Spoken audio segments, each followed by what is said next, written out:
Ladies and gentlemen, this one's gonna be thick. What's up, guys? That guy with a pencil here from Fat Noob to have it on me and keep it on me at all times. And another fun fact: if you are ever like your boy and trying to do a thingamajig where you edit and upload all 4 of the live reactions you need to do all at the same time, alongside the Giga review you're about to record, make sure you do it when your computer isn't full on storage. Because if you don't, and you're like a certain someone who happens to be speaking to you right now, you will accidentally go out of your way to have to clean up your computer. And in your rush to clean up the computer because you know you're about to record a giga thick review because you're out of space, you may accidentally delete 2 hours of your life that you're never gonna get back. Hi. I deleted the live reactions by accident. I am very sorry. But with that being the case, we got a lot to talk about, obviously, because you can tell this video is going to be long as all get out. So let's not waste any more time. Let's not waste any more time because so much time is already gone. Let's not waste any more time. Let's hop right into chapter 206 of Four Knights of the Apocalypse. So we can hop into 207 of Four Knights of the Apocalypse, and 208 of Four Knights of the Apocalypse, and 209 of Four Knights of the Apocalypse. But starting with 206, the Gloating Man. So we open up with Lancelot, just in case you forgot. It's been a minute since I reviewed. But since, just in case you forgot, Lancelot did in fact lay out not 1, not 2, not 3, not 4, well actually 4, all 4 of the 4 evils all by his lonesome dog. And like, admittedly, if I had one critique, and notably after the 4 chapters that I've read up to this point, and the 4 chapters I've read up to this point, I will admit my one wonder, what is even the point of these characters now? Like especially considering last chapter was all about Lance explaining how already our current cast and crew could have dealt with the Amp4 evils, except for Beltreep. Beltreep was noted as the exception to that rule. What is the point of these characters? Like if they, while super, what, is Arthur gonna give them more chaos? Are they gonna be even less human? Like, literally, they're so bummy now. Like, I don't even know, like, what is the point? Obviously, there's something that gets later introduced in the next chapter, which will, like, probably end up circumventing this issue. But I will admit, even if I'm fine where Lance is on a power scale perspective, because it just makes sense, the guy was boxing with Arthur himself, of course the 4 evils, even while amped, wouldn't be anything to him. I am kind of worried just for the 4 evils as characters, considering this is a battle manga, and you're kind of relevant based on your power level. And if the 4 evils, even while Giga, Chaos, and were apparently still on the level of our Knights, they just pick bad matchups that they now know the matchups out of, and Lance is gonna be here for a while. I don't know the point of these characters. And from a power scaling sense exclusively, I'll be completely honest, I still love all these characters. I like Beltreep. Like, if I had to rank them real quick off the top of my dome piece, I think currently Pelgard is still my favorite. I love Pelgard way too much. Still, I love it. Then it's Ironside, then it's Beltreep, then it's Worldane. Even actually, I switched that. It's Worldane at 3, and then Beltreep. I really like Worldane. Worldane's fantastic. It's just that he doesn't have too much depth of character. In my opinion, the same thing with Beltreep, even with the whole Izzy stuff. But with it being the case, as much as I love interesting characters and, like, their writing and their history and stuff like that, at least in, like, a power sense, these guys, they need something. And they just got something. It just wasn't enough. It doesn't seem like it's ever going to be enough, man. So I am worried for these 4, like, just a narrative. Like, how's Nakama going to work them back into the narrative if they're all fodder? And not fodder. Like, obviously, the rest of our 3 knights, or the rest of the 4 knights that aren't named Lancelot, like, aren't really on their, but Lance said they're on their level, right? He said, like, everyone except for Beltreep was actually capable of being beaten by our current 4 knight cast. And we know Gawain's not complete. We know Tristan, and especially by these chapters, we know Tristan's nowhere near complete. And I feel like Percival, despite getting Giga massive crazy amps off screen, I feel like he's not complete either. So, like, I don't know, man. I am worried for the 4 evils. But of course, everyone sees Lancelot absolutely biting back the 4 evils, and they get to doing what you just need to be doing to Lancelot. They immediately start glazing. Anne herself was like, it's so amazing. And then everyone else is like, he beat the 4 evils with 1 strike, which is, like, even with the context, is like the latest chapter confirmed well, not confirmed, but it basically confirmed a very long-held theory about Lance and the sort of his power relative to, like, what his actual base stats and base strength should be. Like, we are in a scenario where Lance is clearly the strongest. Ain't probably gonna be the strongest. And notably, even if he hadn't taken all their like magic into Hazy Moon and reflected it on them in this one crazy what was it, like 18 phase moonstrike, whatever, it would have like he would have beat them anyway. Like he was clearly, they were not comp at all. So yeah, he beat the four evils with one strike. He's actually built like that. But of course, Lancelot flexing the bag a little bit is like, I didn't beat anyone. And suddenly we see, out of all the four evils, he started... And he admits they're still as hale as ever. Which I would disagree with. Like, legitimately, Lance, you did... Like, I don't know. I wouldn't say my four ops that are laid out on the ground splayed out. Like, literally look at Beltreep. Beltreep is literally like... Like, I wouldn't say they're hale as ever, but they are still alive, at least. And of course, we see what is oozing out of them begins to come together as both Gawain and Percy look on like, huh? Essentially being like, how many levels are there to this nonsense? But of course, we see that Lance admits, all I did was damage them enough in their shells to drag them out. And of course, and notably, you know, I'll get to it in a second. Before I start glazing Nakaba Suzuki, the legendary mangaka that he is, I'll give it a sec. As we see all the different pieces of what can easily be assumed to be chaos are coming together and merging and bulging and splorching together, and a whole bunch of sounds that I'm very interested to, in like 5 years, I'm very interested to see how the sound design team handles this one. Like, this is going to be interesting to see. But with that being the case, we see that Hauser goes, ugh, what's that black muck in the air? And Gother, who is still here, someone please help this man get his, like, body back. Because last I checked, and notably, I can speak on this having read the later chapters, we don't see Gother, I'm pretty sure. Unless I missed him. I'm doing the review now, so I'll see. But, like, unless we miss Brochacho, he's still just an upper torso and one arm. Someone please tell me they recovered his body in the rubble before they left Camelot. Because they're going to leave. So, like, I hope someone, like, I don't want Gother to just have, like, a completely new prosthetic body. Like, please someone get him, this poor being his body back. But, with it being the case, Gother says, the thing controlling the four evils, the root of Arthur's power. Now that is very interesting. I mean, obviously, we've gone out of our way numerous times to sort of like set up a distinction between Arthur and chaos still, despite Arthur being the king of chaos. That's the thing, he's the king of chaos. So it's interesting that Gother, one of the most knowledgeable characters in the verse, is like the root of Arthur's power, implying that Arthur himself isn't even really controlling it. The root of his power is, and this will only be further emphasized on further in this chapter. As we see, the black muck and mass starts to form and gurgle in bile, and goes, so lost. You are such a thorn. This should be a thorn in my side, but I do find it funny how it's translated as thorn on my side. You are such a thorn on my side.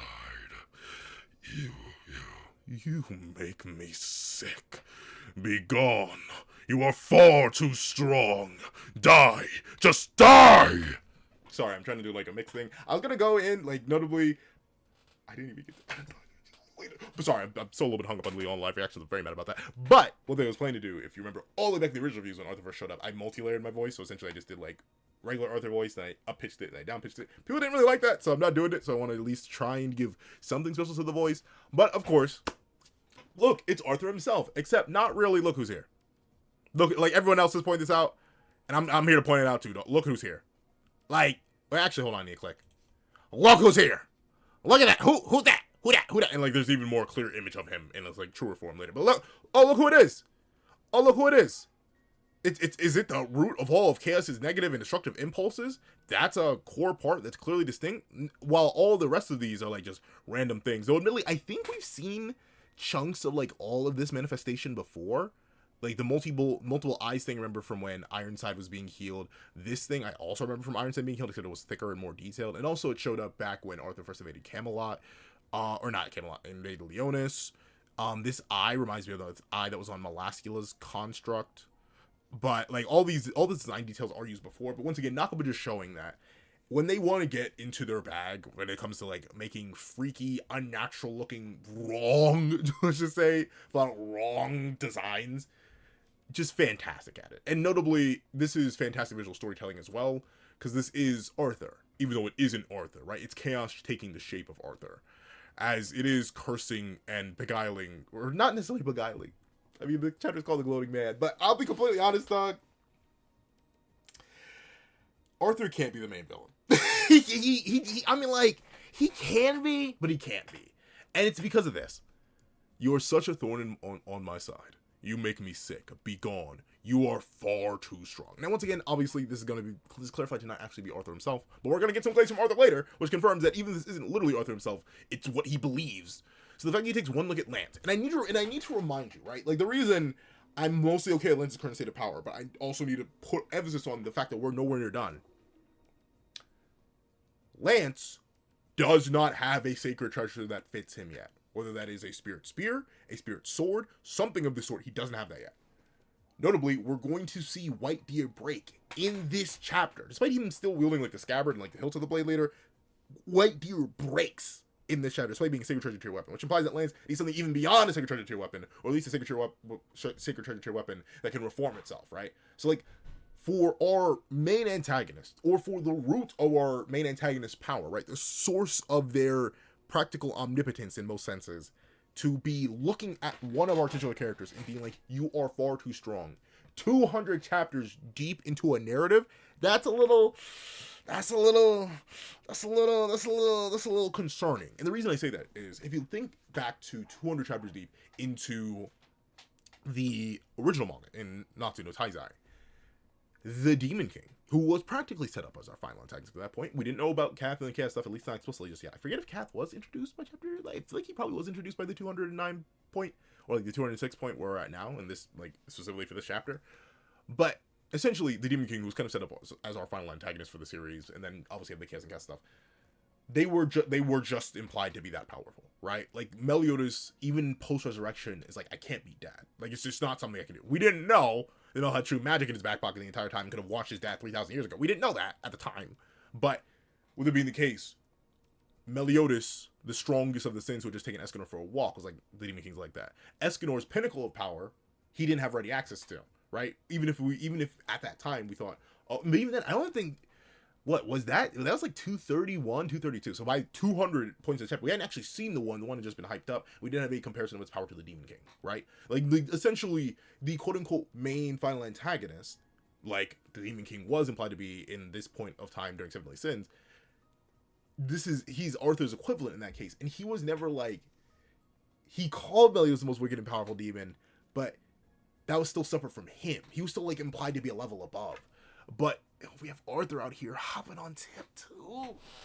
At least the root of Arthur's power hopping on tip too. Like, that's a little much. That's a little much. But of course, we see that everyone is bamboozled, shocked, losing their mind, and goes, King Arthur? And they're all genuinely terrified. It's like, wait, we know we're in your realm. We're not built for this yet. But Gother says, no, it's just imitating his face and voice. It is a part of Arthur's force, yes, but... And that's the thing, right? It isn't actually Arthur himself, but it's a part of him still. So, right, like, we are still going out of our way to separate Arthur and Chaos in many ways. We call him the King of Chaos. This is a portion of his power, not the actuality of his power. It's imitating his face and voice. It's a consciousness without consciousness. It's a mind without mind. Like, we're going out of our way to set up Chaos so much as a separate antagonist from Arthur, or at least just a piece of Arthur's antagonism, that I get, like... I guess my thing is, though, outside of, like, a hypothetical Chaos clan, right? Like, who's next? Like we've met the creator of the verse. He's not strong enough.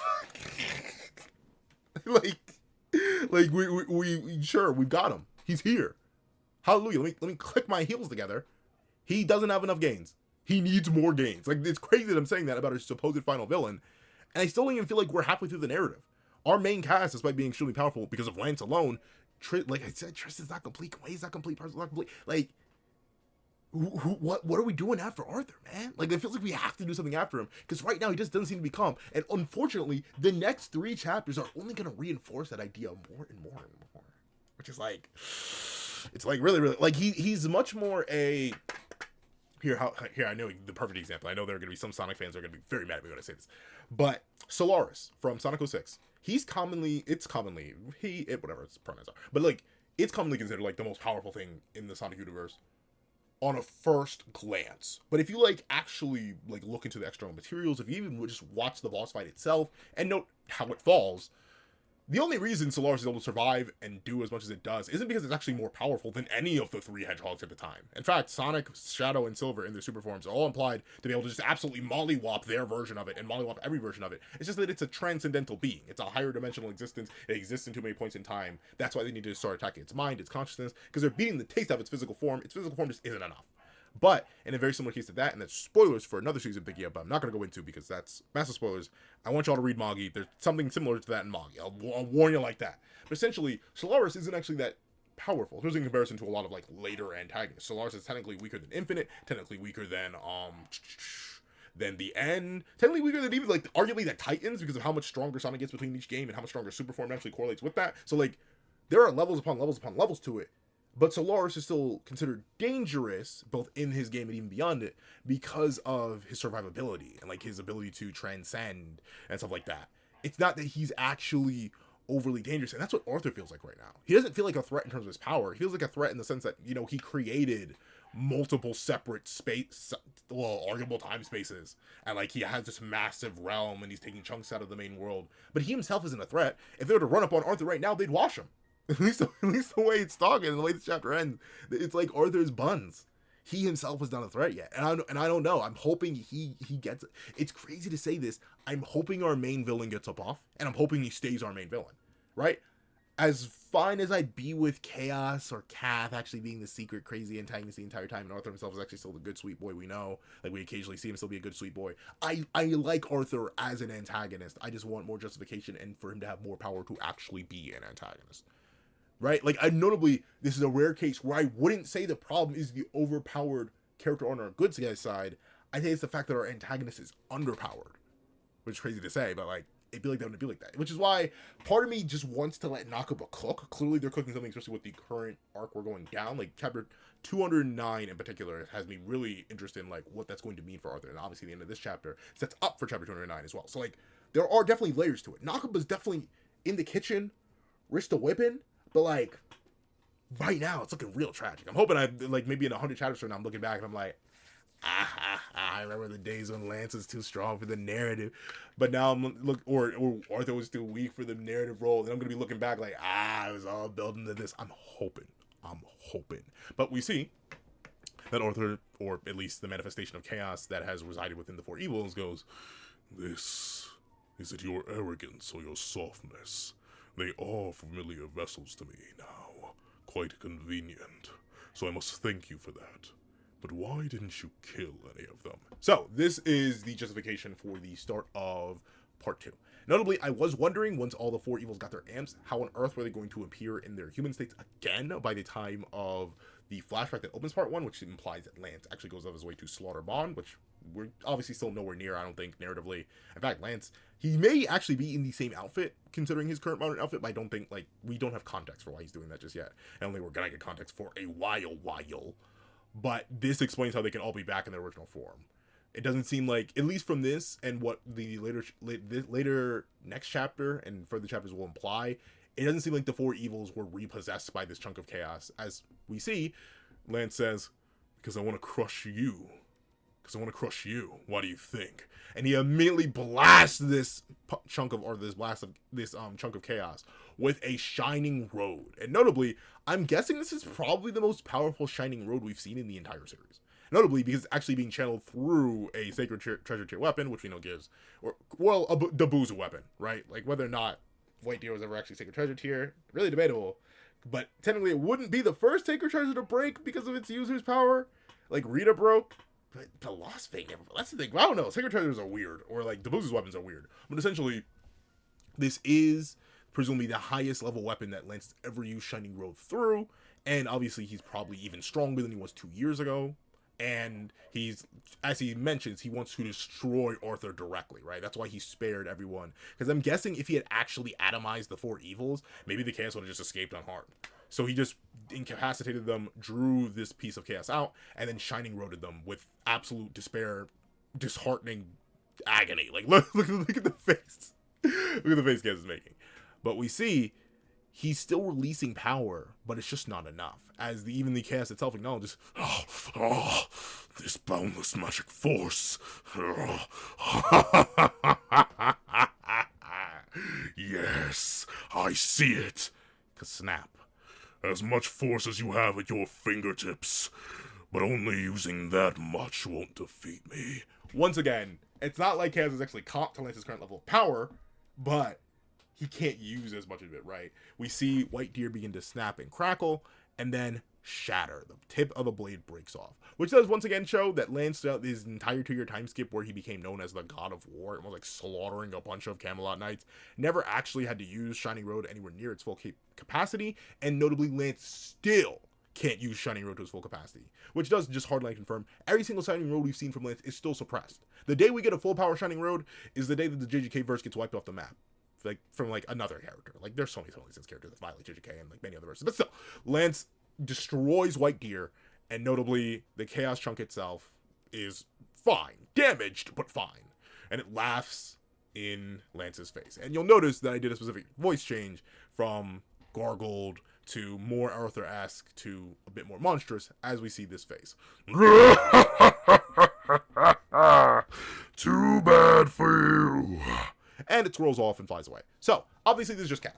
Now Kath being a part of the narrative is something that I'm fine with. I think it is very particular that Arthur didn't defeat Kath, didn't destroy Kath, just ate Kath back.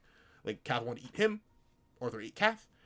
So, clearly Kath being a major part, if not flat out the part of the, whatchamacallit, just does make sense. And not only that, we see that this Kath piece of chaos thing, it does grab all the 4 evils. Like, notably, this may be meant to imply that they get repossessed, but the fact that they are in their human states at the start of part 2 makes me believe they in fact were not. Like, but you can see it. Pelgar's right here, Worldane's right here, Belcheap's right here, and then Ironside is right here. So like he picks up his vessels and then runs away. So that's why we don't see. I'm assuming that's why we don't see Theodora or Izzy. I'm assuming they may have actually stayed in Camelot, presumably on Gawain's family ship, I think, because notably there is like a massive jump by the end of this chapter and start next chapter. So, like, it is, there's like weird stuff that has happened. But Kath being involved in the narrative, to give my general thoughts on a first glance, well, not a first glance, because I totally did those lines for, but giving my general thoughts to Kath being here, I'm okay with it. But I'm like, I want it. How do I put this? Like, this thing, I don't even really want it, because, like, notably, I was going to say, I want it to be, like, a Pain or Obito dynamic, not necessarily a Madara Black Zetsu dynamic. But even then, like, Obito was just controlling the Akatsuki. Pain was the face of it, but, like, Obito was in charge the entire time. And I kind of don't want that to be the case for Arthur and Kath and Chaos. Like, I don't want all of it to be revealed that, oh, it was Kath all along that was, like, controlling everything, and Arthur himself was actually still a real cool guy, you know? It's just that he absorbed Kath, and Kath is super evil, and all the destructive inhibitions of chaos, or not inhibitions, but, like, the destructive desires of chaos were all merged into Arthur. He couldn't control it all at once, and that's why he became a meanie, stupid head, because he still wants to devour everything, and that's why he's taking chunks out of the, like, that's the thing. Part of me is fine with Kath being here, because it explains even the devouring of the real world in order to make Camelot. Notably, it just doesn't make sense why Chaos would need to take chunks out of Britannia to make Camelot. It doesn't. Realistically, Camelot even running on wishing power doesn't really make much sense, because it's not like the real universe, which, depending on how you look at it, depending on the translation, but like, it's not like the real universe that Chaos created is reliant on wishing power of some other place, as far as we know, unless that gets backwards confirmed. That's not a thing. We're going to see an entirely separate realm created by a portion of Chaos's power again, in not 3 chapters from now. So it never really made sense to me that Chaos would need to take pieces of a smaller land to create an infinitely bigger space, because I need to remind you that Camelot has been shown numerous times to have, like, entire starry night skies and planetoids with multiple moons floating around them. Like, it's far bigger than just the world that it's taking chunks out of. And obviously we don't see the rest of the Seven Deadly Sins Earth planet outside of Britannia, so who knows how many chunks of the planet is actually missing. We haven't actually gotten like a bird's eye view of what the Seven Deadly Sins Earth looks like, so who knows, maybe there are massive chunks missing there. But even still, you could take all of Earth and it wouldn't make 1 star, right? Like it wouldn't make a singular star, but there are multiple starry night skies in Camelot. So I'm assuming that is literally just a byproduct of Kath influencing Arthur to be like, eat everything, bro. Devour everything to make your own, whatever. Like, essentially, that's all I want Kath to be. I want it to be like a voice on Arthur's shoulder that's encouraging him, but not actually controlling him. Like, that's the thing. I really kind of don't want it to be an Obito dynamic. If anything, I'd prefer if it was like, what's a good specific example? Honestly, Oh, but that's such, oh, the spoilers for Magi. Magi, why aren't you animated? But there's a very specific dynamic in Magi. A very specific dynamic in Magi. And, like, if you know what it is, you know what it is. Like, it's between the final two antagonists, alright? It's that specific dynamic that I want, without, like, the twist of the other guy, like, taking over in the end, and they have to fight it. Like, that. I want that. Where, like, Arthur is still his own guy. He came to his own motivations on his own. But maybe Kath is acting as, like, a weird sort of guide. And maybe, like, boosting and stopping any sort of, like, rational thought. Something along the line. I want Arthur to be the villain, dog. I'm sorry, Kath is boring. Kath, like, as much as I like the idea of idealizing or, like, personifying concepts such as, like, devouring, hunger, hatred, destruction, like, I like it. But Arthur is an infinitely more interesting character than Kath ever was. And will ever be, right? Like, I'm convinced Arthur could, or Nakaba could give me, like, a 30-chapter arc covering Kath's backstory, and I just wouldn't care in comparison to Arthur. I find Arthur an infinitely more interesting character. So I just want Arthur to be the villain, alright? But the way Kath showed up earlier in his little mini form, and now he's the one very specifically guiding this piece of chaos all the way through in a way. And, like, I get it. This is Arthur's eye, not Kath's eye. This is Kath's eye. But look at the face, man. Like, it's just Kath, alright? And I don't want it to be Kath. I don't want it to be chaos. Chaos is, just as I said about Arthur to Kath, chaos is even less interesting. Like, if it just ends up being chaos all along, it was me, the evil chaos creator, man. I just don't like the universe I made anymore, so I'm gonna devour and destroy it all. Like, I don't want it. I don't want it. Just make Arthur the villain. Please make Arthur the villain. But, of course, we see the chaos flies off. And Lance looks at White Deer, pretty disappointed, and goes, so much for that. And, of course, speaking of characters not being complete, we hear somebody cry out, Prince Tristan! And Anne goes, Isolde. And Nasian goes, this is just too much. Which, like, can't you heal him? Or at least attempt? Like, you could at least put his leg back together. But we see, like, Hein and Isolde look down on Tristan. And Tristan, he's gone.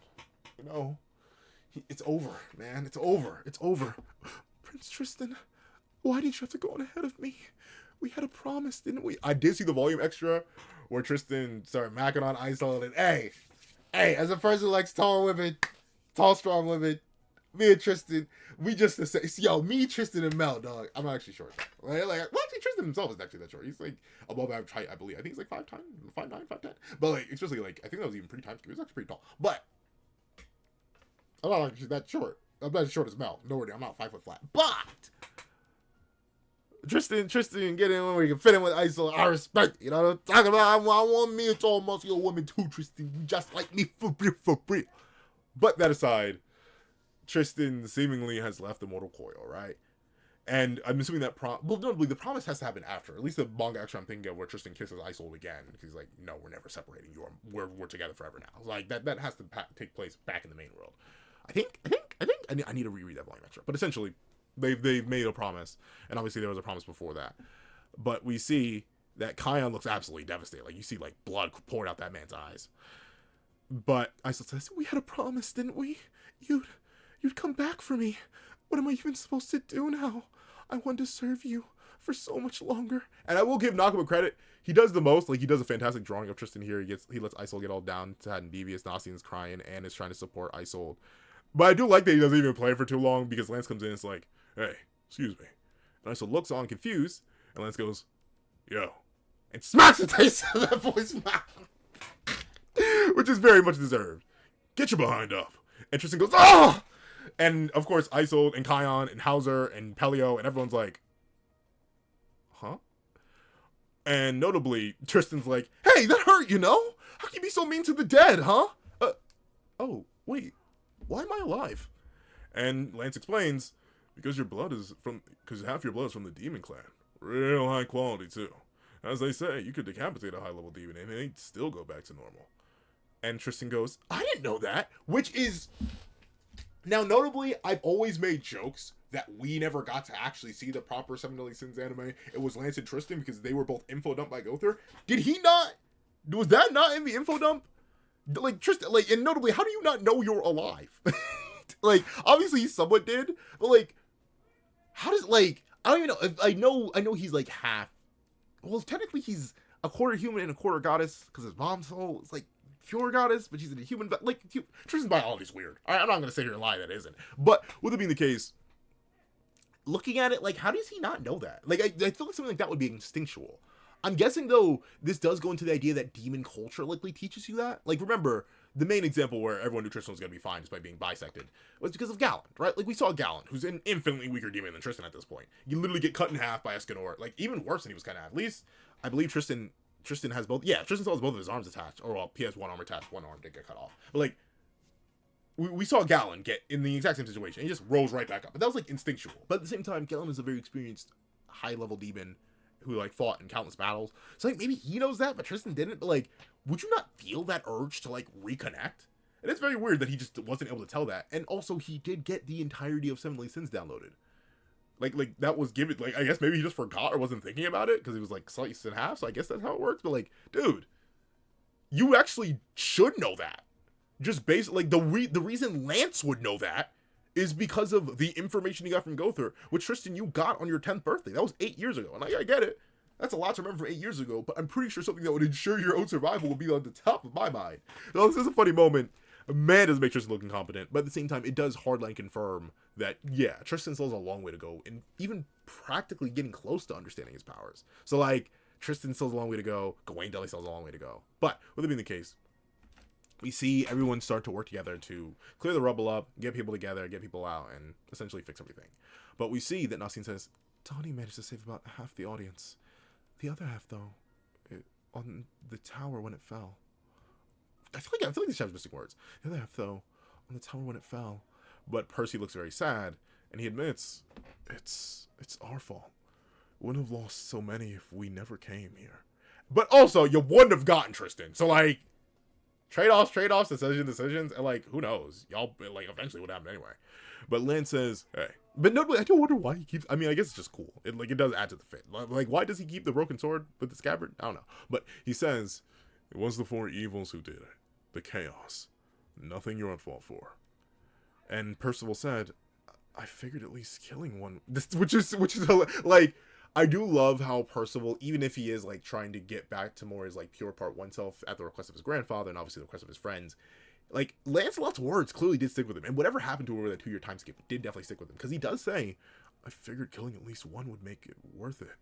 Instead, we all got the snot beaten out of us. Which shows that Tristan or Percy's like, I said Tristan.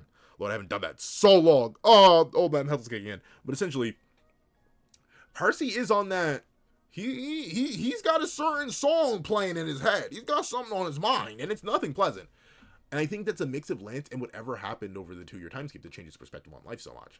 And I do, once again, I'm really hoping we get to see that. Like, we're getting Lance's backstory right now. So, like, whenever we do, I hope we get to see the life realm, the life spirit realm. Because it seems like it's an interesting place. Especially since we know that life spirits themselves can still die, right? Like, that was set up when Percy was getting frozen. Like, he can still perish in of himself. His very life spirit core. And I doubt if he's destroyed, he could even come back from the life spirit realm. But whether he returns to it or not, or he just gets existence erased, we don't know. But with it being the case, we see that Lance is like, oh, dude, come on now. Lance says, now you've now seen how you all stack up at the moment. It's time to connect that to next time. But you found Tristan and got him back to normal, didn't you?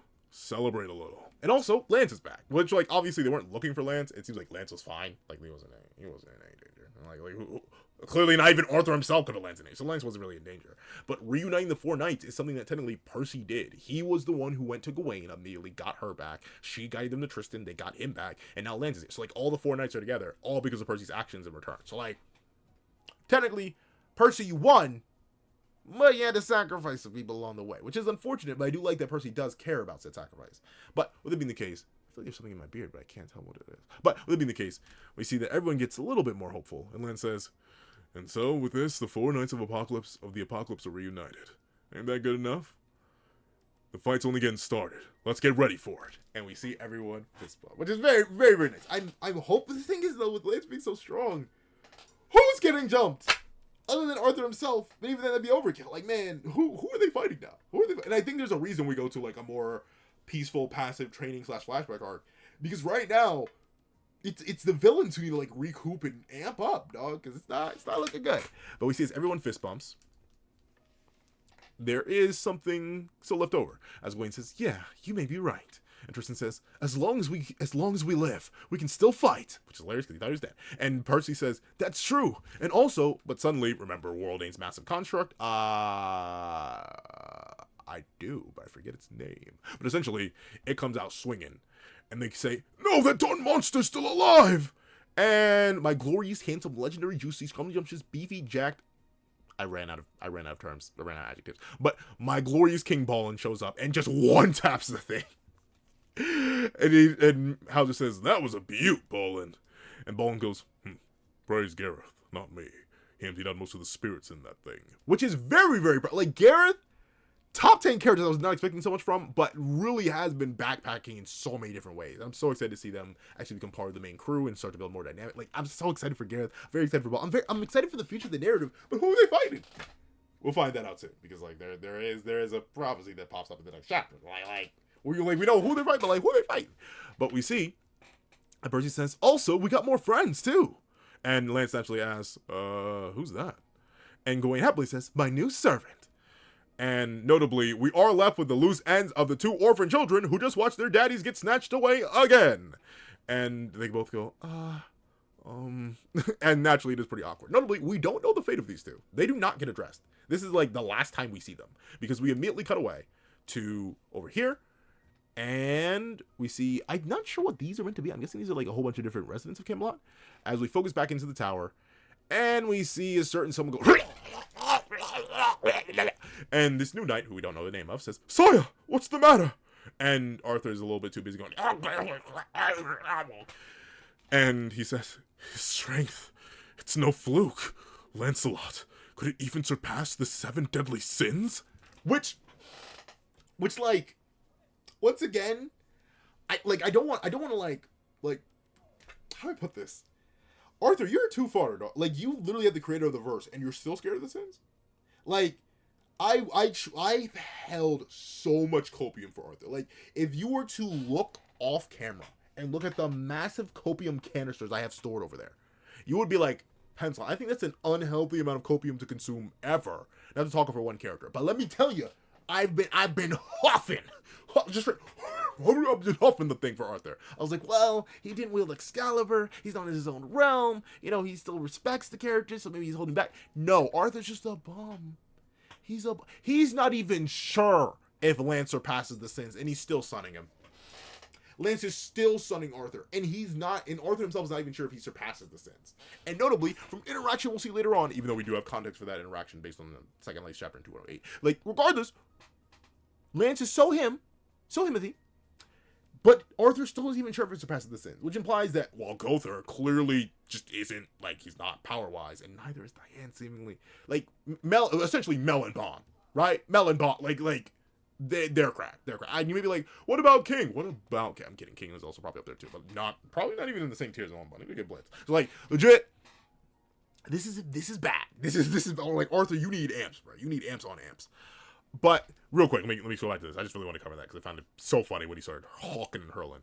But with it being the case, we do what I want to say. But these 2, their fate is going to be interesting. I do wonder. I'm assuming they kind of either had to stay in Camelot for the sake of Diodora because of his sickness, or he was healed and they decided to not travel with our current group, or at least they are with our current group and we just don't see them. They are 2 loose ends with very potent magics of their own, brainwashing magic and obviously his reflection magic, that I do want to see in the narrative, but at the same time, understand Nakwa doesn't want to include them in the narrative, because remember, currently the main cast is the 4 knights plus Anne plus Nasians plus Donnie plus Kion plus Isolde plus plus Ballin plus Gareth plus technically Darren if he ever pops up again. So that's 12.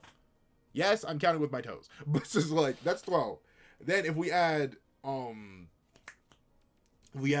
Izzy and Diodora on top of that, that's 14 characters to write. And don't get me wrong, I think Nakaba could do it if he felt like it was. There's a lot of work. So I wouldn't be too shocked if Nakaba was like, yeah, I don't think I will. But with it being the case, back to Arthur, we see that he begins to laugh after, coughing up a lung after having that portion of chaos viciously beaten. And he goes, not good. No. Whew. And the knight goes, sire, are you tweaking again? And Arthur says, but maybe taking it to the chin was good for me. And naturally then I asked, in what way, sire? He slaughtered so many of our men. And Arthur admits, I think I might have a good idea of the secret behind his strength now. And that's the end of the chapter. So, overall, chapter 206 is the W chapter. Now, you may be wondering, hey, Benson, why aren't you going into what you think the secret of Lance's strength is? Because mine is the exact same theory as everybody else. Either it is just legit, he absorbed the entirety of the Lady of the Lake, which we're probably getting context for from 209, and or he specifically absorbed the portion of the Lady of the Lake that was enriched by the Seven Deadly Sins combo attack. Because remember, the Seven Deadly Sins combo attack from the end of the previous series, which contained Escanor, like it contained all the sins, right? All their attacks combined, except for, like, I don't think Merlin, because she used power concentration. I don't think her attack was included, and notably Gother's, like, raw magical power was included, because he just used Kill Switch in order to turn off the Demon King's magic. So, like, 5 of the sins all fueled their attacks into one thing, including Final Shine Escanor, Sacred Treasure Tier Bond, Assault Mode Meliodas, Full Wings King, and Mother's Creation Diet. Like, they all fueled their attacks together, and then it got multiplied up. What I think the number when I calculated back for that video all that long time ago was like 128 times. But I think if you just count the full counters on screen, it's like 32 times. So, like, all that excess power was not actually needed to kill the Demon King. At that point, Mel himself could have one-shot the Demon King if he really wanted to. So all that power was stored in the Lady of the Lake. So I'm assuming what happened, all that excess power that the Lady of the Lake had on top of her already infinite power, because at one stage she had infinite power, it was fueled directly into Lance. And that's why he can't wield it all at once, because that much power is beyond anything the Sacred Treasures have handled up to this point. And that's why Depuzo himself would probably need to step in and maybe work with the Great Fairy Tree in order to actually make a weapon that Lance can use. Whether it's one that regenerates, or whether it is truly one that can handle its own power, which may end up being the spear that we see at the start of part 2. So there is that. Those are my thoughts. Let's not waste more time. Let's hop right into chapter 207. 207, The Homecoming. All the different versions of Lance. Do I think Lance actually got this much taller? Maybe, but I don't think he's actually that much taller. Like, that'd actually be crazy. Like, growing a whole head and shoulders taller than his own self in 2 years. Entirely possible, though, considering how tall his daddy is. But very impressive considering how short his mama is. Like actually very impressive in terms of height growth. This is actually the case of comparison. But everybody's home. Like I said, we don't actually, unless I'm mistaken, I'm going to pay extra close attention as we review this part. Because I don't think we actually see Theodora or Izzy in this chapter at all. We see everybody else. I don't think we see Theodora and Izzy. But we see a bird flying over the kingdom of Leonis. And if you remember, everybody in Leonis is still everybody. And we see the many different people, Lanceloto. And, whoa, you're back here in Leonis, Sir Lancelot? Sure am. Oh, look, it's Sir Lancelot. Hey, look over here. Unfortunately, it was a thing from but we see that one of the knights says, "Oh goodness, Sir Lancelot, thank you so much for saving the Knights of Prophecy. It's fine, man." Which is, I mean, I do like that Lance is very well beloved. And at the same time, it's crazy how casually he's about, like, it's just a regular 9 to 5, it ain't nothing too crazy, something light. But we do get to see, I literally looked him up during the live reaction. Slater, there we go. But we see Slater fully bearded out, by the way. I don't remember if he was bearded out pre-timeskip, because we've seen him taking care of Barker before. But we see Slater fully bearded out, still masked up. Say, "Oh, you're more splendid a man than ever. Come in. He's waiting inside." If I could do TFS Zarbon, that would be Slater's voice, but I'm not going to ever bother to learn TFS Zarbon, because Slater's not going to pop up that often. But that would be, if you're wondering what voice I would give him and how close I was trying to go, that would be it.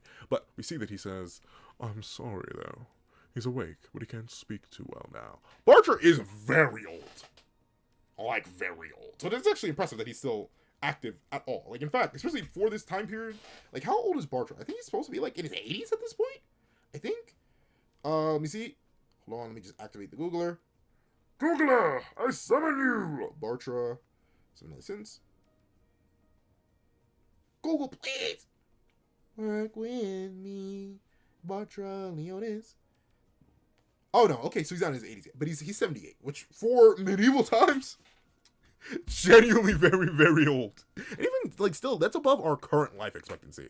At least in the States. I think it is. I think some countries have life expectancy of like 80, but like in the United States, where I'm from, like that's a very, very high. And in medieval times, even more impressive. But of course, we know that Bartra doesn't need to speak with Lancelot, as he can just speak from the heart. And we see that Lance says, "No problem." And he seemingly broadcasts his thoughts. I'm not even sure if he speaks here. I think he legit shows telepathy here, and tells Bartra, "Tristan is still sleeping. So I'm gonna come here when he wakes up. And Bartra says, "Oh, you've taken care of my..." So, see, gosh darn it. I don't know. I have an old man voice, but it doesn't fit Bartra. Like I have my old woman voice. And I have my old man voice. I guess I'll go with it. Oh, this is just as good as the paperclips. Oh, you've taken care of my grandson for so many years. But I called you in today, of course, because I saw another omen. Which is very, like, goes to show how, like, it's crazy to think this whole series happened because Bartra had a bad dream. Not even a bad, well, he just had a dream. Remember, Bartra is the source of all omens. Before Guinevere got captured by Camelot, and by captured, I mean gave herself up. When she had the strongest in the verse right there. But gave herself up to Camelot. Arthur was stealing info from Leonis in order to get any sort of info on the Four Knights. So, like, Bartra, secretly the hard carrier of Doom and Despair, dog. Like, this man's been backpacking the plot. He is the plot, kind of. But we see, he says, or at least broadcasts, "Oh, really not. Oh, really. I'm not sure if it's my vision or just a nightmare. Consider it the ramblings of an old man at death's... consider it the rambling of an old man at death's door, if you like." Which is important. Like, notably, it's crazy how much I, like, care for Bartra. Considering Bartra's, like... I mean, I'm not saying he's barely a character, but he just gets so little screen time. I feel bad for Bartra, man. Like... But, like, old age and senescence is just a part of life. And, like, you can even see Slater feel somewhat bad about it, man. Like, he's looking on, like, oh. Like he can't even hear the combo, obviously, but he can tell that Bartra is probably resigning a bit. But Bartra lets Lance know, "As the four calamities journey through the land of chaos, at a gloomy precipice, they will cross swords with a group... At a gloomy precipice, they will cross swords with a fated group of knights sailing from a faraway realm." So, this is... Oh, sweet mother of mercy. This is presumed to be... I was looking around the Reddit a little bit, but even on a first read-through, I kind of picked this up. Possibly the rest of the Knights of the Round... But the thing is, a lot of our current group, like a lot of the Four Knights of the Apocalypse, are technically, in our own way, kind of the Knights of the Round Table. Like, from Arthur to Guinevere to Gawain to Tristan. Like, they're all Knights of the Round Table already. But essentially... they'll cross with a fated group of knights, which obviously, since they're hailing from a faraway why can I speak? Hailing from a faraway realm, it's implied to not be Camelot. They're traveling through the land of chaos, which is Camelot, but then at a gloomy precipice, they'll cross swords with a fated group hailing from a faraway realm. And obviously, realm could mean someplace on planet Earth, but I highly doubt that. I think there is another realm. So once again, Nakaba, while Four Knights was very much going at first, and I still say is still going into like depth, setting up an area and then expanding on it very, very well. Nagaba's still adding more and more and more realms and worlds, from the different spirit realms we've gotten in Four Knights to obviously chaos. It's very many different spaces. We're now adding another realm. Now, whether this realm was created by chaos or another chaos asset being is unknown. Because unless Chaos was creating other realms in the background, Arthur just doesn't know about that. I'm not sure where these knights would come from. But presumably, these will be our threats to actually be capable of combating the Four Knights. Possibly including Lance himself, depending on where the faraway realm is, whether or not Lance gets nerfed, anything like that. There are a bunch of different reasons to be excited for this group, because obviously the Four Evils just ain't that. But once again, this setup does make me wonder, hey, what about the start of part 2? What makes it so that Lance presumably slays his own father? Right? Like, what? How do we get to that point? Obviously, that was Guinevere's dream, and Seven-Deadly-Sins and Four Knights are definitely stories about changing fate. So maybe that instance just never happens. But at the same time, I don't know, dog. We somehow have to make it back there. So I'm very interested to see this group of knights from a faraway realm. Especially considering we are getting introduced to a faraway realm, or a separate realm at least, in chapter 209. But with it being the case, Lance says, alright, keep that in mind. And we see he leaves Bartra in peace and walks back out into the realm. And notably, he starts talking to Anne and Nasians in particular. And they ask him, so you're really going home to Benwick? And Lance says, tell Percy I'll be coming right back here. And naturally says, why don't you tell him yourself, huh? Which is sweet, right? Like, obviously, I know Percy would probably be worried if Lance was gone. But she admits, you saw how tired he was. And Percy is knocked out, being watched over by a bird as life spirits pop out of him still. And it is interesting that Percy does need to sleep, but he is in a human vessel. And notably, we see mother and father and lover all watching carefully over Tristan, who is presumably still recovering. Obviously, he quickly reattached himself in last chapter, but he's still new to all this. And I'm hoping if Lance is getting a training arc with his daddy, I'm hoping that everyone gets a training arc with their daddy. The only person who wouldn't get a training arc like that is Percival himself, though. So I'm very interested to see what Percival's fate is. But obviously, with us setting up, or not even setting up, reinforcing the point that Tristan doesn't know anything about his demon biology, and Meliodas being right here, and not even his mama. Like, his mama could still help teach him a whole bunch of stuff. Her being right here, like please give me like an actual bonding arc between these two where they all train together. Please. Just because we're still setting up that Meliodas and I guess Elizabeth too. She's apparently like a pseudo-sin. Like they're all like still threats to Arthur. Please get these three trained together. And obviously, while Poland is very sweetly taking care of Gawain, watching over her, she's knocked out, being a good servant and all. And I'm very in one of the amazing shirts, man. Like those shirts are crazy. I want to be buff enough that I can actually wear one of those shirts and make it look good. But I know it's like just a tank top, but it's very specifically, and I guess it isn't like as fully. Notably, I'm thinking like the shirts are like cut in, like it's almost like it goes from here and then spreads out to the sides and down. This is typically it just looks kind of like a big old tank top. But regardless, everyone else is tired, and Gawain still has her parents. She has Escanor and Merlin. They don't go addressed. We don't see how they even left Camelot. Presumably, they just went through a spatial portal, and I think it's even confirmed that like Lance, he went bring. Called up Thetis, and Thetis warped him there. So presumably they just left out. So the whole Escanor Gawain telling Gawain the truth plot line is on pause for right now. But if she needs a training arc, she can definitely go back to her mommy and daddy. Even though she doesn't realize that's her mommy and daddy, she thinks that's her grandma and grandpa. But with it being the case, we see that Anna asks, oh, and no, but Lance says, we can talk in depth when I return. So he's not going to be gone for too long, but he's going to be gone for long enough. And notably, he has gone at least 4 a day, at least at chapter 209, and it was only longer. So I do wonder when he's supposed to get back. And notably, it takes him an entire day to travel to Benwick, for reasons we find out very quickly. But we see that Anne says, but do you have to during this whole thing? And Lance admits, 4 evil shouldn't attack anytime soon. I made sure to damage them that much. Which is a good thing. And at the same time, I think Arthur knows, like, the 4 evils aren't comp right now, right? Especially, he may have been listening to, think he may be, oh no, essentially, Chaos may have heard, well, no, it had to, it was there. So Chaos heard Lance explain that even the 4 evils as they are now would violate, or at least could beat, the 4 knights as they are now, and by 4 knights I mean the reigning 3 knights that aren't Lance, could actually beat the 4 evils. And notably, invading right now, when Mel is still here, and Arthur's still very clearly afraid of Mel, so Mel essentially acts as a substitute Lance while Lance is away, the 4 evils would get washed, right? Like, it still wouldn't be a good time to invade at all. And Bond could show up out of nowhere, and Lance could still come back. So, like, obviously, the invasion, or that's the thing, and it's what I was talking about last review, or in the last chapter, it's just, like, the antagonists are in such a poor spot power-wise that they really can't do anything. Like what are they gonna do? Come tickle Lance's toes? Come on, dog. But we see that Anne says, oh, let me guess. You got some business back home? You smooth talker, you. And notably, I feel like Anne is insinuating something romantic here, which is hilarious, because we know that's supposed to be Guinevere, and that's in an entirely different realm.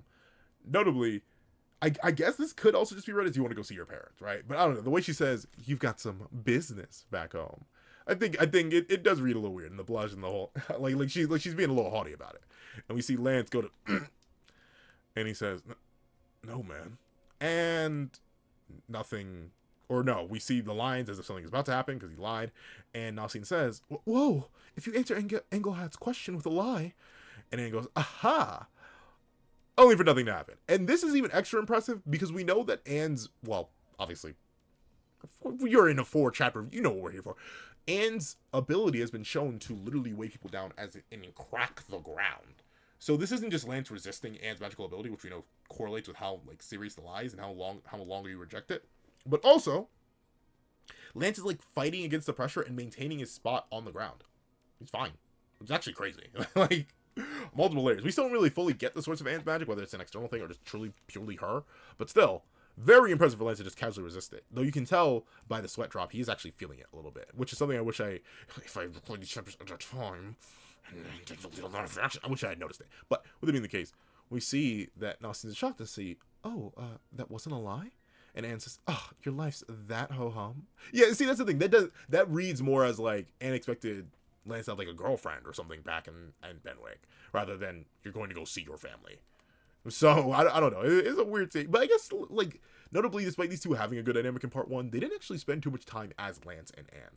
It was like Lance as Sin bickering with Anne. So I guess Anne just really doesn't know that much about Lance. But then again, very few characters do. And Lance says, "Cram it.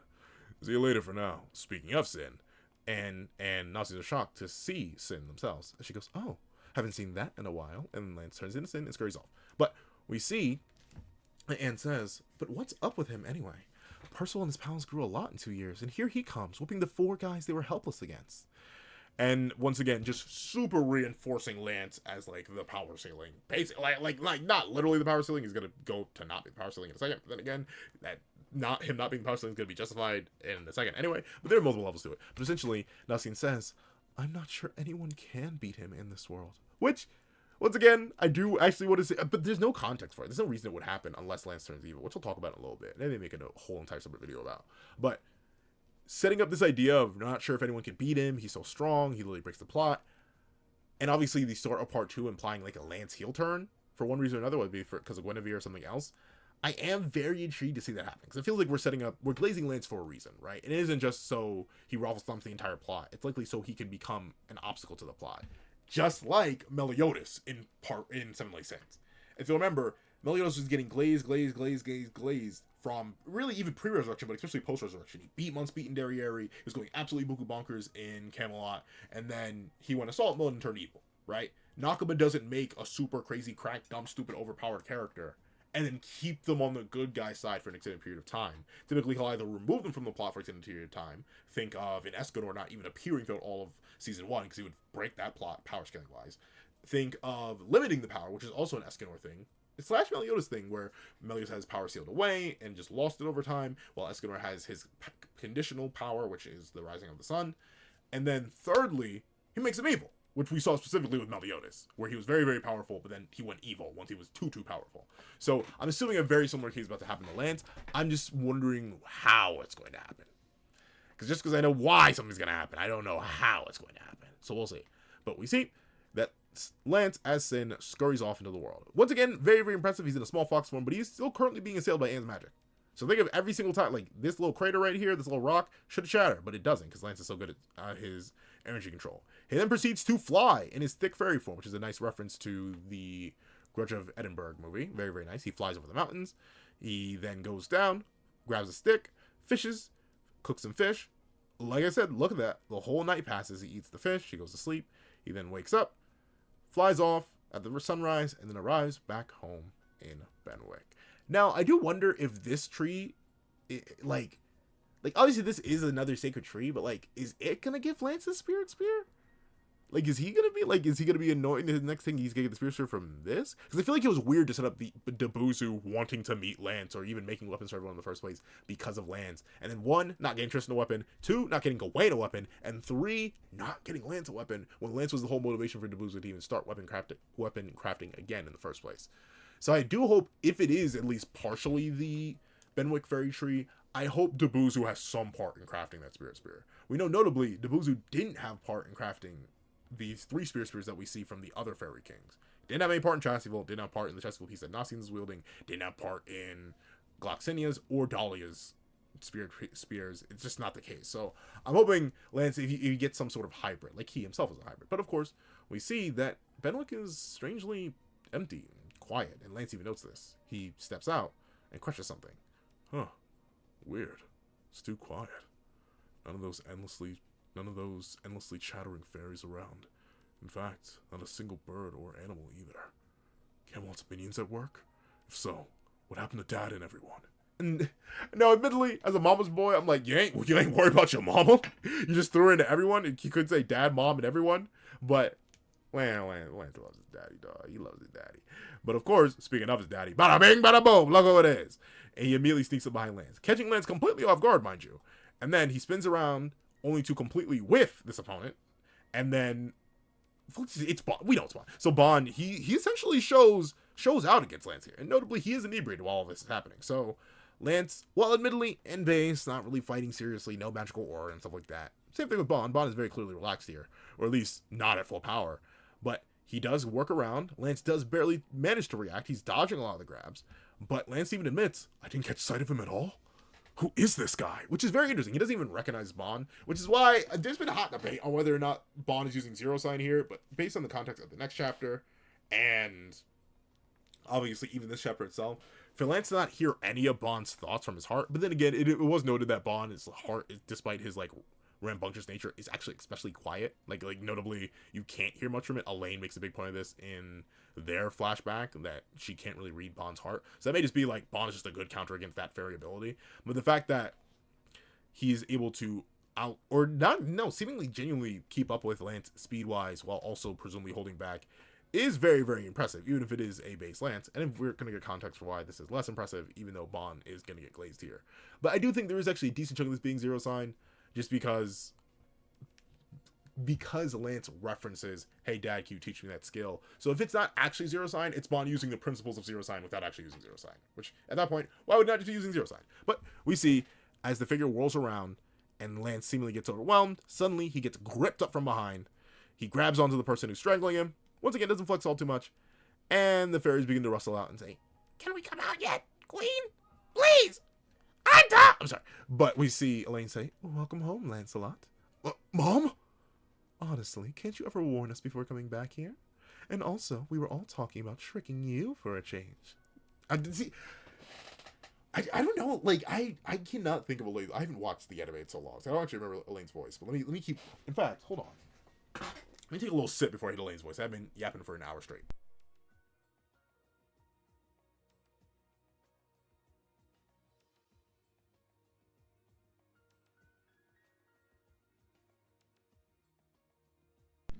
Whew. All right, back. But let's see. Welcome home, Lancelot. Mom? Honestly, can't you ever warn us before coming back here? And also, we were all talking about tricking you for a change. See, I don't know, it doesn't feel right. But also, I will admit, Elaine looks a lot younger here. I think it's mainly the dress, though. I think it's the dress and our hairstyle. And even like the shape of her face. I think the roundness of her face makes her look a lot younger. Plus the dress in comparison to the outfits we've seen her wearing in flashbacks, and very specifically in the Lancelot one shot. And even just the way her hair is done. Also, she looks very, very young here. But she asked, "Well, did we surprise you? But enough about me. You have someone else to say hello to." And it's Big Daddy Bond. Welcome back, son. Yeah. And admittedly, and when I look at Lance's vibes and his own relationship with his father, it is weird. I can't fully say it's like an exact dynamic of me and my own father, but I think it's because I am a mama's boy, right? Lance clearly like he loves Elaine. Definitely, but like not to the same degree as he loves Bond. Like, in fact, in chapter 2, I don't think he even literally mentions Elaine. No, he mentions Elaine a bit, but like he's very much more so worried about copying Bond, getting Bond's approval. Like he's a daddy's boy, which I can't fully relate to. I just love my mama. I love my dad too. Don't get me wrong, I love my dad. Wouldn't exist without him. And there are many things to take from him, whether it be biologically inherited or not. But admittedly, I am definitely much more of a mama's boy. So I don't fully get it, but I do understand. You know, my dad still has tricks he gets on me now. I'm a full grown man. But he still bamboozles me. So, I get it. But welcome back, son. I'm sorry, I shouldn't have done that. But Lance goes, yeah. And we're going to move right on to chapter... Oh, wait. Chapter 207 was worthy too. It was definitely more so like a calmer chapter. It was definitely a setup chapter, setting up where Lance was heading, setting up the state of where everyone else is, except for, like I mentioned, no setting of Deodora and no setting of Izzy, so we don't know where those two are. We saw everyone else. I don't think we saw Gareth either. We don't know where Gareth is, but we know Gareth had to leave Camelot. Like, that was their whole goal, so they're out of Camelot too. But, and obviously setting up the next antagonist group, right? The Knights from Another World, or the Faraway Realm. So that's going to be very interesting to see eventually. But the last chapter was mostly set up, but still a very W chapter. And of course, we have chapter 208, Father and Son Conversation. We see all the different fairies coming around and a very young Lance, which is set up for next chapter. I'll show it. But that being the case, we see that the Benwick fairy tree and just Benwick itself is very lively, full of fairies. And all the fairies are like, I'm not going to give the tone voice. Hey, let's go see Sir Lancelot later. Yay! What is that from? No, that was Mickey Mouse at first. But the yay was from something else. gotta send you to your doom. Yay! Oh, that was I forget. That was also a TFS. That's TFS again. It's from their adaptation of the Bardock special, not the actual Bardock special, but the like the one where he goes Super Saiyan. That was their covering of that, and that was like the old fashioned Saiyans. Like that was their voice. I forget what that is actually based on though. I watched their like breakdown of that.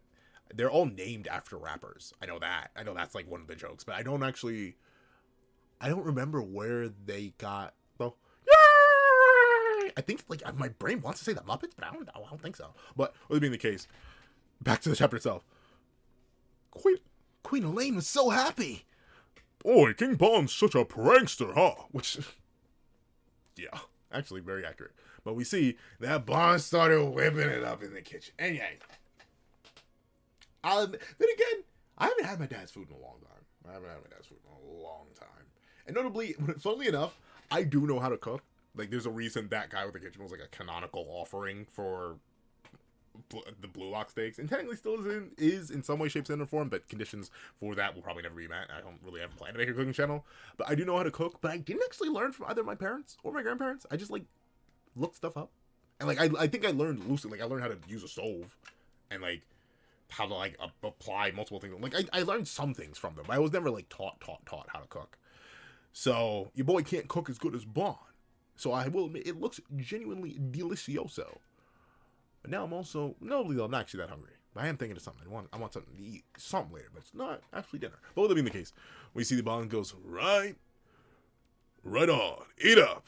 And Lance says, I can't pack this much in, which personally I wouldn't care about. I would devour everything looks delicious. But we see, admittedly, that's why I don't have abs, but Lance does. But we see that Bond says, you ain't gonna get big unless you eat right, you know. Which is actually pretty true. You do not want to be malnourished as a child, but Lance is technically 18. But notably, men apparently don't stop growing until like 25, like legally speaking, which is crazy. Like I stopped growing around like 16, maybe 15. Like I don't know. I stopped growing very, very early. But I was also very, very tall ever since I was a youth. So it is a variable thing.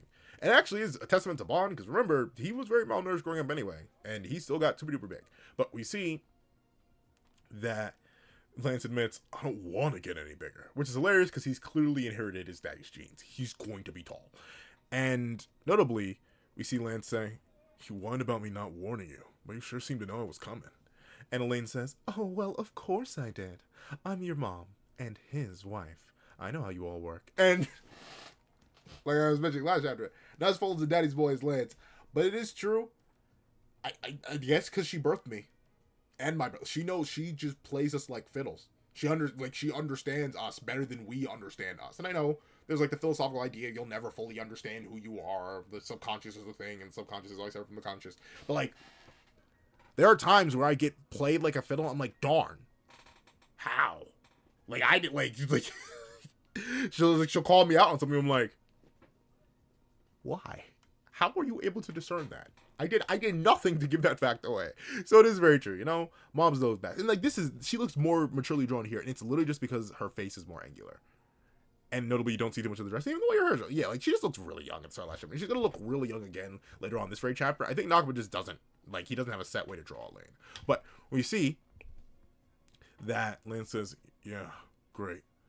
By the way, why is she stopping by to visit again? Which does at least imply that that Tiore did visit over the 2-year time skip, presumably when Lance was in sulk mode. Because we do remember that Lance didn't start off the time skip as super crazy, vengeful god of war.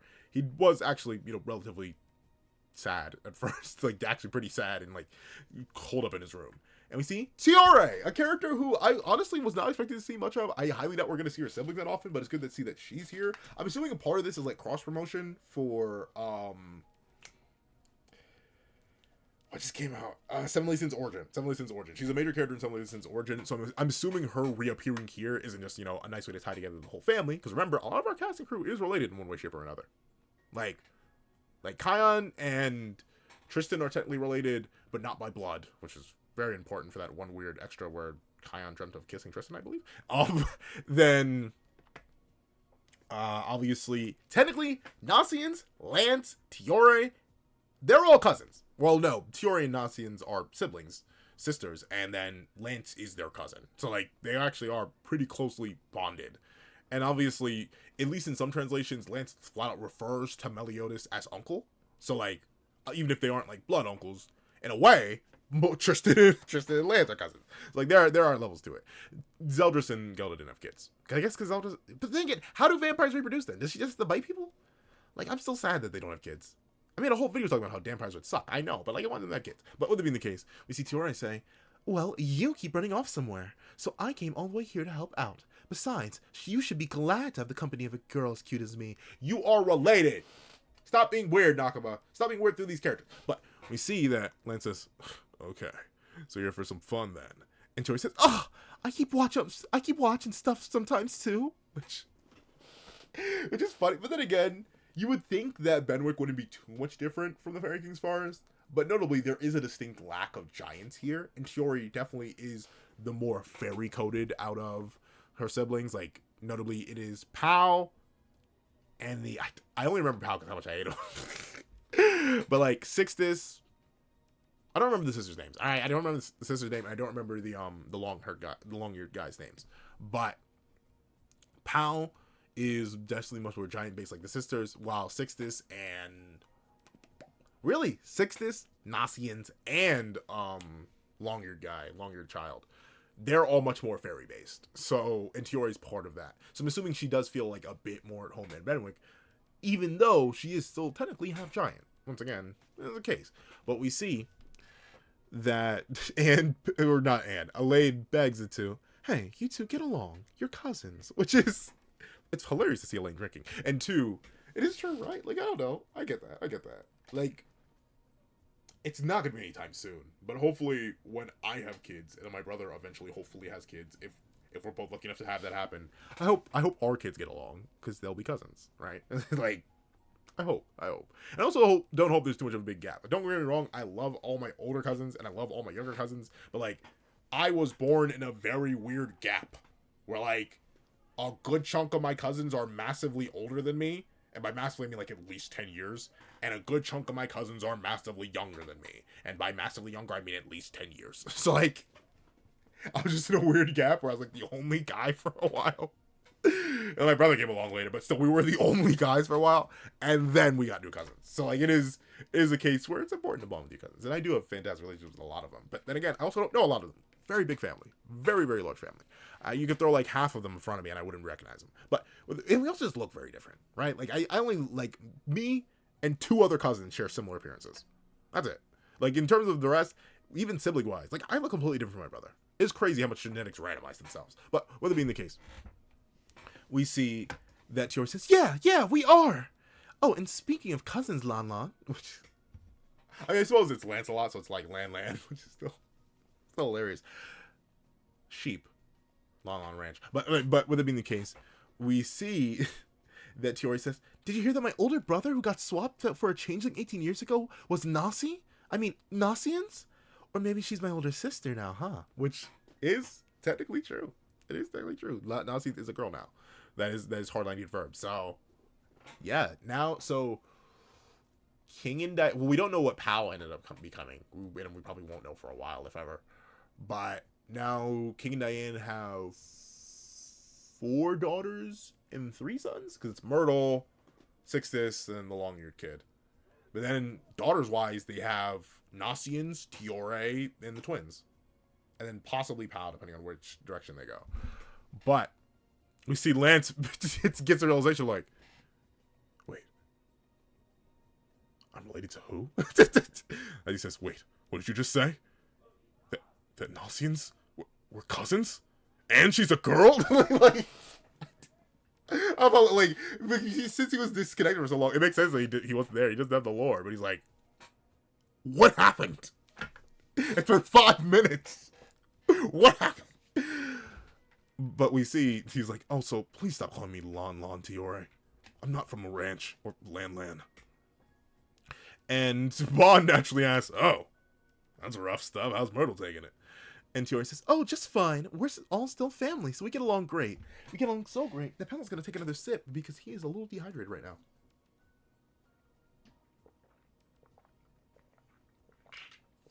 I forgot to be the mic. I'm sorry. But, with that being the case, we see that Lance admits he always did adapt to stuff fast, which I also assume is a reference to either past interactions or maybe also just cross-selling origins.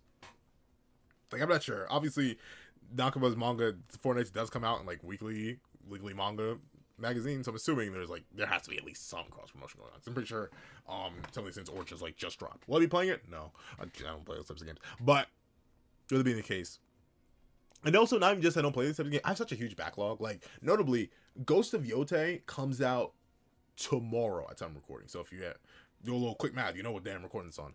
But, with it being the case, Ghost of Yote drops tomorrow. I'm not buying it. Not for the fact that I don't want to play it. I love Ghost of Tsushima and I want to play Ghost of Yote. But I have such a fat backlog. I literally just bought Silksong. Like, it's like I need to play Silksong. I need to... Tell the heck, I still need to be all, and I haven't done that yet. And I have such just a fat back. I still need to play Rebirth. I still need to play original Final Fantasy. Like, I want to get through at least a good chunk of my backlog before I start buying more games. Because now they're just taking up chunks of myself. Why is he everywhere? I'm just noticing this now. Nakaba, stop messing with me. Where is Hawk? I'm getting annoyed at this point. Not really. But, like, where is Hawk? I keep getting gaslit. Nakaba, we need to stop. We need to stop here. Hold on. Is the Hawk Knight guy anywhere here? No. Okay, so I don't see him. Did I see him here? No. All right. But I've been gaslit way too many times by Nakaba. He keeps showing me this character without actually showing me the character. Why is Hawk here? And I know it's Hawk because the ears are, but it's not just the boar sin tattoo. I know that Tiori's ability allows her to spawn like manifestations of the sin tattoos. That's not that. That's just Hawk. Nakaba. Naka's like, he's got to be some sort of deity at this point. Why do we keep referencing him? But not, and like, the crazy thing is, despite how many Hawk cameos we've had, I don't think he's ever even been name dropped. Like, correct me if I'm wrong, but I don't think the name Hawk has been said throughout all of Four Knights. 209 chapters deep, despite how many visual references we got into the character, we have yet to actually see the guy. Which is, like, fine. He's not that important. But he's important enough that it's weird that we keep referencing him without seeing him. Like, is he gonna be like a chapter 300 reveal at this point? It's getting crazy. Is he gonna be leading the Knights from the faraway realm? But, with it being the case... Oop, let me just... Oh! I'll go inside my mouth. But, we see... Lane says, he always did adapt to stuff fast. And Tiori goes, tee or hee hee. And Lance admits, it's impressive. And so, like, but you know what? Like, notably, I would definitely be Elaine-esque with my own, like, nieces and nephews if I'm ever lucky enough to have them. I'm gonna be like, oh yes, I'm so glad. Well, no, to be fair, I wouldn't do that. Well, it depends on how the kids pop out. I love my little brother, but like at the same time, like, I would maybe, just maybe, on occasion hint, yes, I'm so glad Tiori's not at all like my brother, the Fairy King, which is. But then again, I don't blame Elaine for having just a teeny tiny bit of a grudge for being abandoned for centuries on end. I don't think they ever, like, they reconciled a little bit. But I feel like they never really had, like, a sit-down, long conversation about that. So there probably is a little bit like that. And notably, Tiori does actually look a lot more like Elaine. Like, she does have her mother's face, but then again, you know, a lot of the female characters and a lot of the characters in some ways, it's kind of the same face. But in terms of, like, family, it does make sense that they look so close to each other. In fact, they even have their hair parted in the same way. They both have the side sweep, which notably, I don't think King or Diane themselves even have. So it's possible that Tiori even modeled her hair after her auntie Elaine, which I think is sweet. And notably, Lance says, hey, don't let Sixtus hear that. And which is hilarious because obviously Sixtus just ended up being a carbon copy of his father, which I do find funny. Notably, like I mentioned, me nor my brother actually look like my dad. Like, we have his features in certain ways. Like, I'm not, as much as I always say I'm a carbon copy of my mother, I do have very distinct features that look exactly like him, and so does my little brother. We have pieces of him. And, like, our build specifically, like, my brother just has my dad's build. Like, notably, I always joke about having, like, my dad's torso and up, and then my mom's, like, legs and below, because I have humongous legs. Like, I'm 230 pounds. I'm telling you, like, 160 of them is just in my legs. Real fat. But both my dad and my brother are sticks. like they are super lean built. My brother's only bulky because he's, like, actively attempting to bulk and get gains up. But, like, Dad's always been lean. My little brother's always meant to be lean. I've inherited all my raw strength and gains really from my mom. But Six's ended up being a direct copy of his father. With like lighter hair, strangely enough. I don't even know where that came from. Like, I'm guessing, now I think about it, none of the fairy kings have light. I have no idea why Six's has the light hair. Like, at all. His daddy didn't. His mama didn't. I don't know how the genetics work there. Same with his sister. But with it being the case, Lance says, actually, Six's almost never comes here, right? And Tiore says, oh, he and Bond don't get along, which is hilarious. I'm assuming it's because Bond is too reminded of King. Because notably, I mean, they had a fun dynamic, but they didn't have the most healthy dynamic either back in Original Seven Deadly Sins. Remember how King was introduced? Stabbing Bond through the chest. I know he wasn't introduced that way. I know he's introduced at the end of a chapter, floating, talking to Eelvender, but at least his reintroduction to the main cast was him stabbing Bond through the chest. And, you know, King probably does still feel a certain type of way about, you know, Bond marrying his sister. But with that being the case, we see Lance says, sounds like a lot's been going on around here. And then Bond asks, hey, what about you? Fill us in. And Lance sighs. And then, obviously, he gave him a whole rundown of the plot.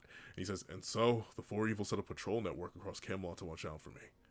And Bond says, oh yeah, I heard. Oh, yeah, I heard. You caused a real ruckus over there, huh? Which is interesting. Bond himself could do that as well, but I'm assuming he doesn't want to because he needs to stay here and guard Benwick, right? Presumably, the second Bond leaves Benwick for an extended period of time, especially if they know he's in Camelot, Arthur's probably going to be like, go now, slaughter Elaine, rip her wings off, feed her to me, like legit. So, I don't blame Bond for not leaving Benwick for an extended period of time. But realistically, Bond is human. He should be able to run havoc up in there as well, right? Like, there's no reason why he shouldn't be able to. But same with Elizabeth, though. Same with Elizabeth. And notably, she has an excuse. Like, Mel's more than enough to guard Leonis, and he literally can't go to Camelot, being a pure demon and all. So realistically, we should be getting the most underrated, crazy duo of all time, but Goddess Elaine, or like current Elaine and current Bond just running havoc in Camelot, but they don't. But we see that Lance says, the four evils were usually spread out, but they met all at once. And Bond asks, naturally, it sounds suspicious. Was it a trap? And notably, Tiore and Elaine are looking on a bit worried. But Bond then asks, or was there some other reason? And Lance admitted, I came to check it out, and lo and behold, I ran into my pals. Tristan, Gawain, Percy, they all stepped up to try and take out the four evils. Keyword is try, though. They're all kind of buns. And Bond is like, Percy? The same person you said was dead? No, he literally said, Andrew Levy, he says, that friend of yours who died? Which I guess in Bond's case, like, it wouldn't be the first time a friend of his has died. Or, like, he's heard people die and then just come back. Like, it wouldn't be the first time. The heck, look at his wife. Look at his wife. Person who died and then came back. But we see that Lance says, yeah, turns out the dude was alive. And, of course, Bond is like, oh, well, shoot, Buckaroo. And he grips up his son's head, tussles his hair, and is like, well, that's great. Sorry, I'm not going to actually burp in the mic anymore. I feel bad about that. But we see that Lance says, oh, stop it. Bond's head looks a little bit too small for his body here, though, I will admit. It's like, and is it strange to say this? I feel like Bond's waist is more snatched than this. His waist also looks a little bit wider. This is it's a nice drawing. I love seeing Lance and Bond, like, hair ruffle. But, like, still, dog, little off here. But, of course, you see that Bond says, okay, then. Time for a celebratory drink, Elaine.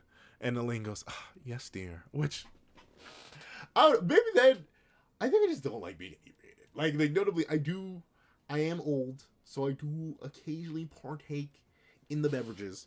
But, like, I'm not like I said, I don't know. I don't ever see myself, like, doing it consistently. But let me not speak too many bad things into existence. I'm trying to chill about it, but at least right now, I don't get the idea of, like, celebratory drinks or anything like that. Celebratory desserts, though.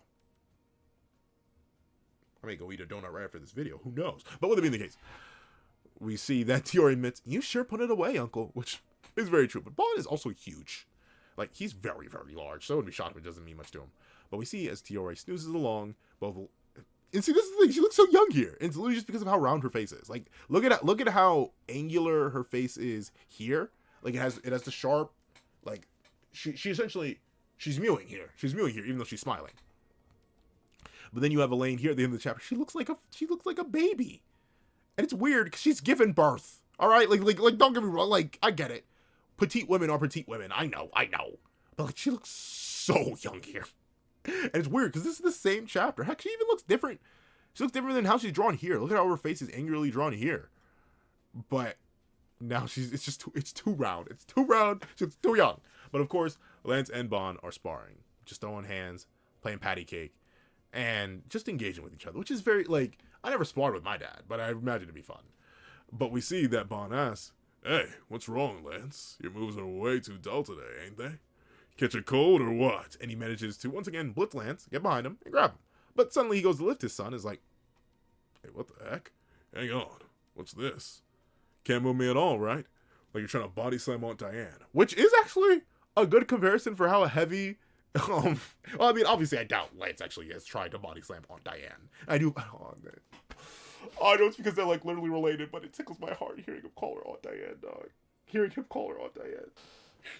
Oh, I just feel so good, man. I love family. I love family. What can I say? I love family. I love family. Family, give me family, my stories, and my toast girl. All right, my toast, the girl right now. The girl, like you can't see it. The girl right now. I love family. I love family. I need to see him call Meliodas uncle again, though. Uncle King too. Like, in fact, did he even call him Uncle King earlier in the chapter? No, he called. Yeah, he mentioned Cousin Sictus. He didn't actually mention King himself. But I'm hope, man. Just give me more. Give me more of these kids being kids with their families. Something like that. It's so sweet. But with it being the case, interesting that the weight is that much. How accurate is, though, unknown. But also a feat of Anne's own magical ability. I'll get through the explanation before I go back to why this is so impressive for Anne's magic. As he says, "Can't move me at all, right? Like you're trying to body slam on Diane. I got this friend who has this really neat magic trait, so I took a shot of it from her on purpose." So he did stand back. And if you're wondering, hi, how could base Lance get done this dirty by Bond? It's because he was way down. So like Knock was like, "Don't worry, Lance is still the strongest," just in case you were worried. Kind of, sort of. As even though he has this unique magic trait on him, Bond is like, "Oh, neato, you're perfect for weight training." He just lifts Lance up anyway. He digs himself into the ground, though, which is why I kept pointing out that it was very impressive that Lance himself didn't do this, showing how light he is on his feet, even while actually heavily weighed down. And also, remember, a whole night has passed. Anne presumably went to bed, but her magic is still active. So it seems that there is another conditioning. Remember, all those conditions all the way back from the Demon World arc. The only way to actually stop Anne's magic is to tell the truth, for one, and for two... What? Sorry, I just saw something. But essentially, you either have to tell the truth to Anne, you have to knock her out physically, because apparently just going to sleep normally will not turn it off. I doubt Anne's been conscious this entire time. She probably went to bed, like Lance did when night fell. So I'm guessing her magic really is permanent, unless you directly knock her out, which is very, very good. A very, very good upgrade to her trait. And then Bond admits, "No wonder I caught you so fast." And Lance admits, "Oh, mate, you can even walk, you drunk." Which is crazy to say to your dad. But at the same time, I understand it. It is accurate. But hold on. Please load. I beg of you. Okay, good, it loaded. But we see that Bond admits, "Well, my mind's sure at ease now. I thought you were off your game for a second." Which is crazy. He's like, "Darn, son, you weren't supposed to be this fodder."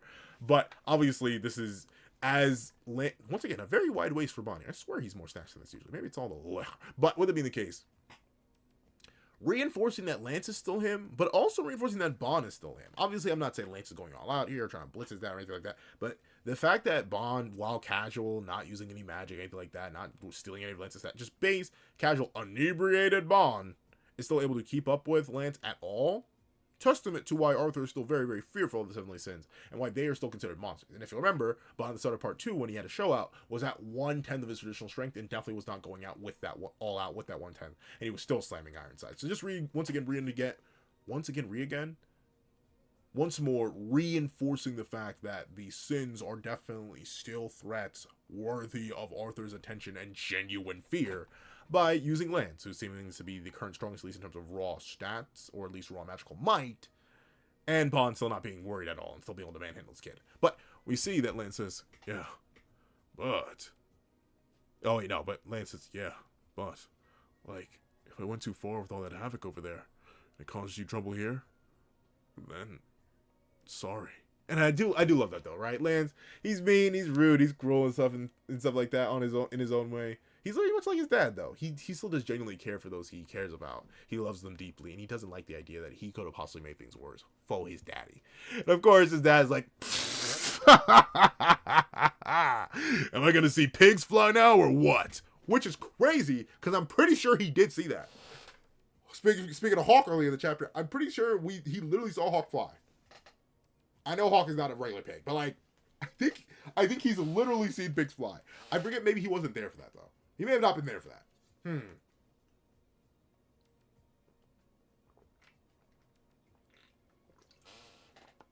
Because I remember that was like in the fraudulent fight, I think. So like maybe he wasn't there for that. But essentially, pigs actually have flown before in this universe. But with it being the case, we see that he's just blown away that it's someone. And like I get it. Sometimes like notably I don't have a kid, but I like taking care of kids before, and sometimes they've done things that I'm like, well, I thought I'd never see the day. So I understand that. I had many moments like that with my own brother. And Lance says, huh? I was trying to sincerely apologize to you. Dad, you suck.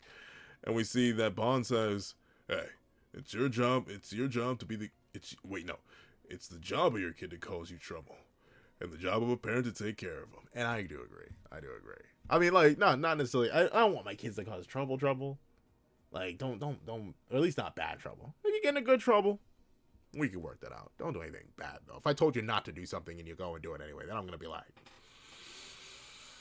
I ain't helping you, gang. You better figure out your own bill. But with it being the case, Lance says, 5 years ago, when I came back from being missing, you know why I kept avoiding you?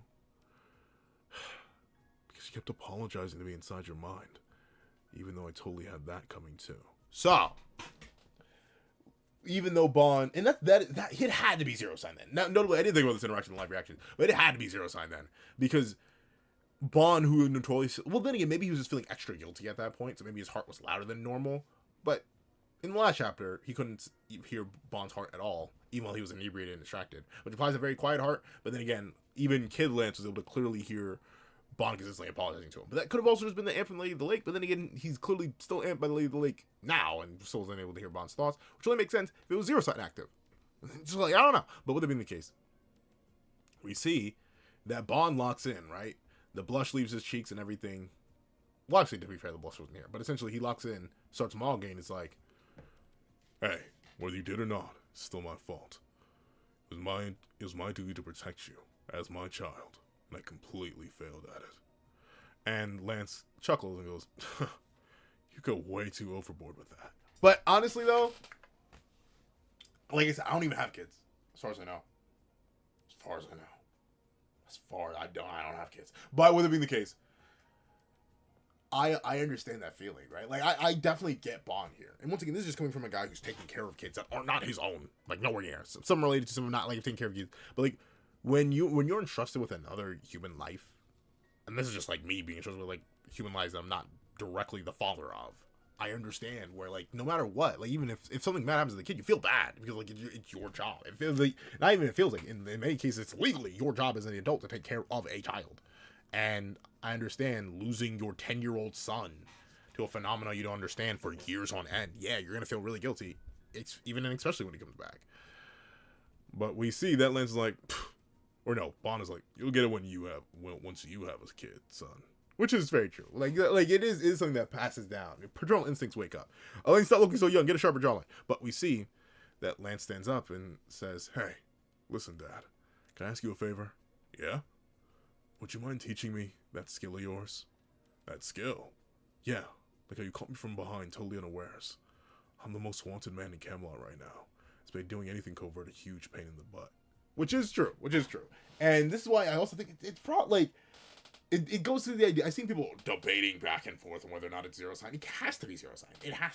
And we know Lance can reflect and control other magics. Like, we see that. We literally saw him just do that with the Four Evils, right? He caught all their magics at the tip of White Deer and then did things with it. So, like, I'm assuming he can probably just take either the principles of the ability or just the ability itself. He is also literally the son of Bond, so I wouldn't be shocked if Hazy Moon is a version of Snatch already, right? Like, the way I'm assuming Hazy Moon works, especially with the way it, like, funneled into a vortex, almost as if it was like a swirling wind capturing all the magic, I'm assuming Hazy Moon is a fusion of Snatch and Tempest, Elaine's magical ability. So, or not Tempest, what is it called? what is Elaine's ability called? Elaine, come here! Because I remember she has an ability. It's wind-based. But I do forget, it's like Divine Winds or something. Elaine, SDS. Google, please! Work! I will not. What's her magic? What is your magic? Where is it? Okay, we're gonna go. Abilities equipment. Miracle Wind. Elaine's special ability consists of wind manipulation through a miracle of the hand. She usually uses both physical objects and waves to see manipulating shaping the wind itself. So yeah, I'm assuming Hazy Moon is a fusion of Miracle Wind and Snatch. So he's able to blow, he's able to capture all the magics he consumes, manipulate himself like that, and he's able to snatch magics in the first place and then reflect them back in a similar way to how Snatch is able to take magical and physical energy from people and then use it against them. So I'm assuming it would be possible for Lance to learn some of his parents' abilities just because his magic is presumably a fusion of both of their abilities. So, with that being the case, he wants to learn how to suppress his own strength, and specifically in a way that he can use his powers covertly. And presumably will end up teaching at least some other principles of this to his fellow knights, considering they're probably going to all go back into Camelot together. And we see Bond admit, good point. Got so much magic force and no practical way to hide it. Alright, fine then. Close your eyes for a sec. And we see Lance do it. And Bond asks him, what do you feel? And Lance admits, your presence, the smell of alcohol. My mom's too. She's watching us. And Tiore's passed out cold. Anything else? Well, sure. I could go on all day. I sense all the fairies in the land, big and small. Not just that, the deer, the squirrels, the rabbits, a pack of wolves, smaller birds too, nestled up and sleeping. Which is very impressive. Once again, Lance is getting all this presumably through his hearing and maybe his heart reading while eyes closed. Very, very impressive. And this seems like a 360-degree view too. He's getting, essentially all these lights are meant to represent the different forces that Lance is feeling. He's sensing all this, able to identify it all. But then Bond asks him, is that all of it? And Lance says, yeah, I don't sense any intruders at all. And Bond puts a hand to his mouth, reflecting, thinking, how about the insects, the trees, the grass, the flowers, the moss-laden rocks? Even the little pebbles have a presence you can pick out. And Lance opens his eyes and is like, come on, Dad. Who's going to care about every single... Yes, that's the key to it. And Lance is shocked and asks, or at least he looks shocked. And Bond says, nobody pays attention to every tree and insect and rock, do they? And those rocks and those insects and plants, they don't try to hide from anyone. And suddenly, Bond is gone. Straight blitzing his son again, blitzing Lance's perception, which, once again, very, very clear evidence that the sins are definitely, especially the top two sins in Bond and Mel, definitely still more than relevant. And Bond says, all right, time for some training. And we see Lance say, or no, Bob Zilli says, come on, Lance, from now on, you're calling me Master. And Lance gets all awkward and says, okay, Master. Once again, Gawain, I keep saying Gawain. Elaine, you look too young. Sharpen your face, dog. And no, maybe this is just the way your hands are cupping it, but her face looks so round. You look too young, Elaine. You don't look like a mother. Please. I know petite women are the thing. Stop. But she laughs. They get along. No. They get along so well. And Bond goes out of his way to say, jeez, those kidding, Lance. Yeesh. And Lance gets annoyed and says, I'll beat your butt, Dad. And Bond says, yeah, I can tell. You're oozing with rage. And that's very, very sweet. A very, very good chapter. Ugh. This video is going to be over 2 hours. It's going to take forever to export and upload. Oh, whatever. Might as well keep going. But essentially, a very W chapter. Once again, reintroducing us to the family, letting us see the family dynamic for the first time, I believe, since the Lance one-shot. You could argue the start of part 2, we had to see a little bit of this dynamic, but realistically, we haven't seen it in years. It's been 5 years. More? When, I don't even remember when the Lance one-shot came out. Maybe 2019, 2020?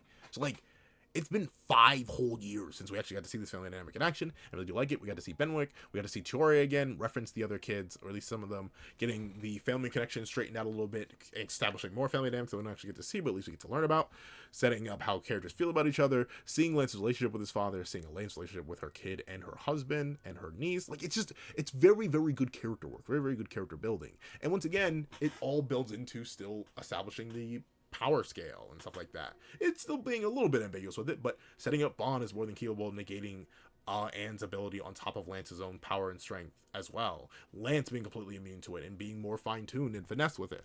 We have Bond himself being able to blitz his own son and interact with them over and over again and keep up in combat.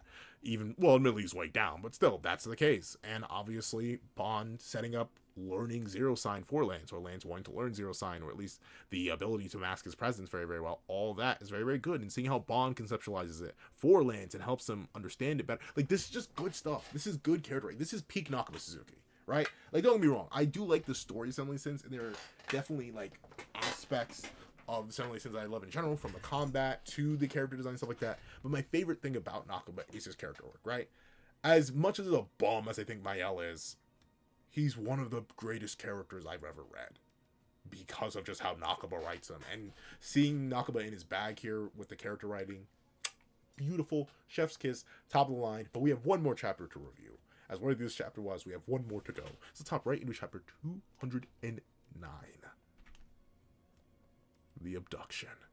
And we see Bond threw the coat back on, and he's leading his son throughout Benwick. And we see throughout Benwick, suddenly it starts to rain. Speaking of rain, your boy needs water. I'm going to remember to mute the mic this time because I'm a little bit thirsty.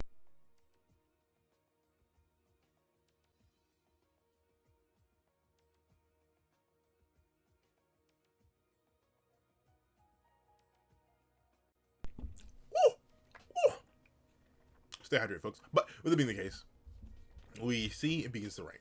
And Bond goes, "Rain, huh? Reminds me of that day again." Which, once again, Bond is very guilty about that. And I do understand that. And we see that Lance asks, whatever, so what's the training? And Bond says, nothing like that. Which is interesting. I wonder what he means by this. Like, what's the training? I'm assuming Lance assumes it's going to be some type of combat training, but Bond reveals, nothing like that. It's all about perfectly aligning yourself with your surroundings. The plants and the trees and the forest, the stone walls and crowds in the town. And Lance says, so you mean to fully clear your mind out? And Bond says, clear your mind, huh? And suddenly, he's gone. Once again, blitzing Lance's perception. Which is, once again, just a testament to Bond's raw speed. Like, I don't even blame people for saying Bond's, like, the fastest and even possibly above Meliodas. Because, like, he's doing nonsense like this to Lance. Obviously, it's still base Lance. He's still, like, just chilling with his dad. I highly doubt he's, like...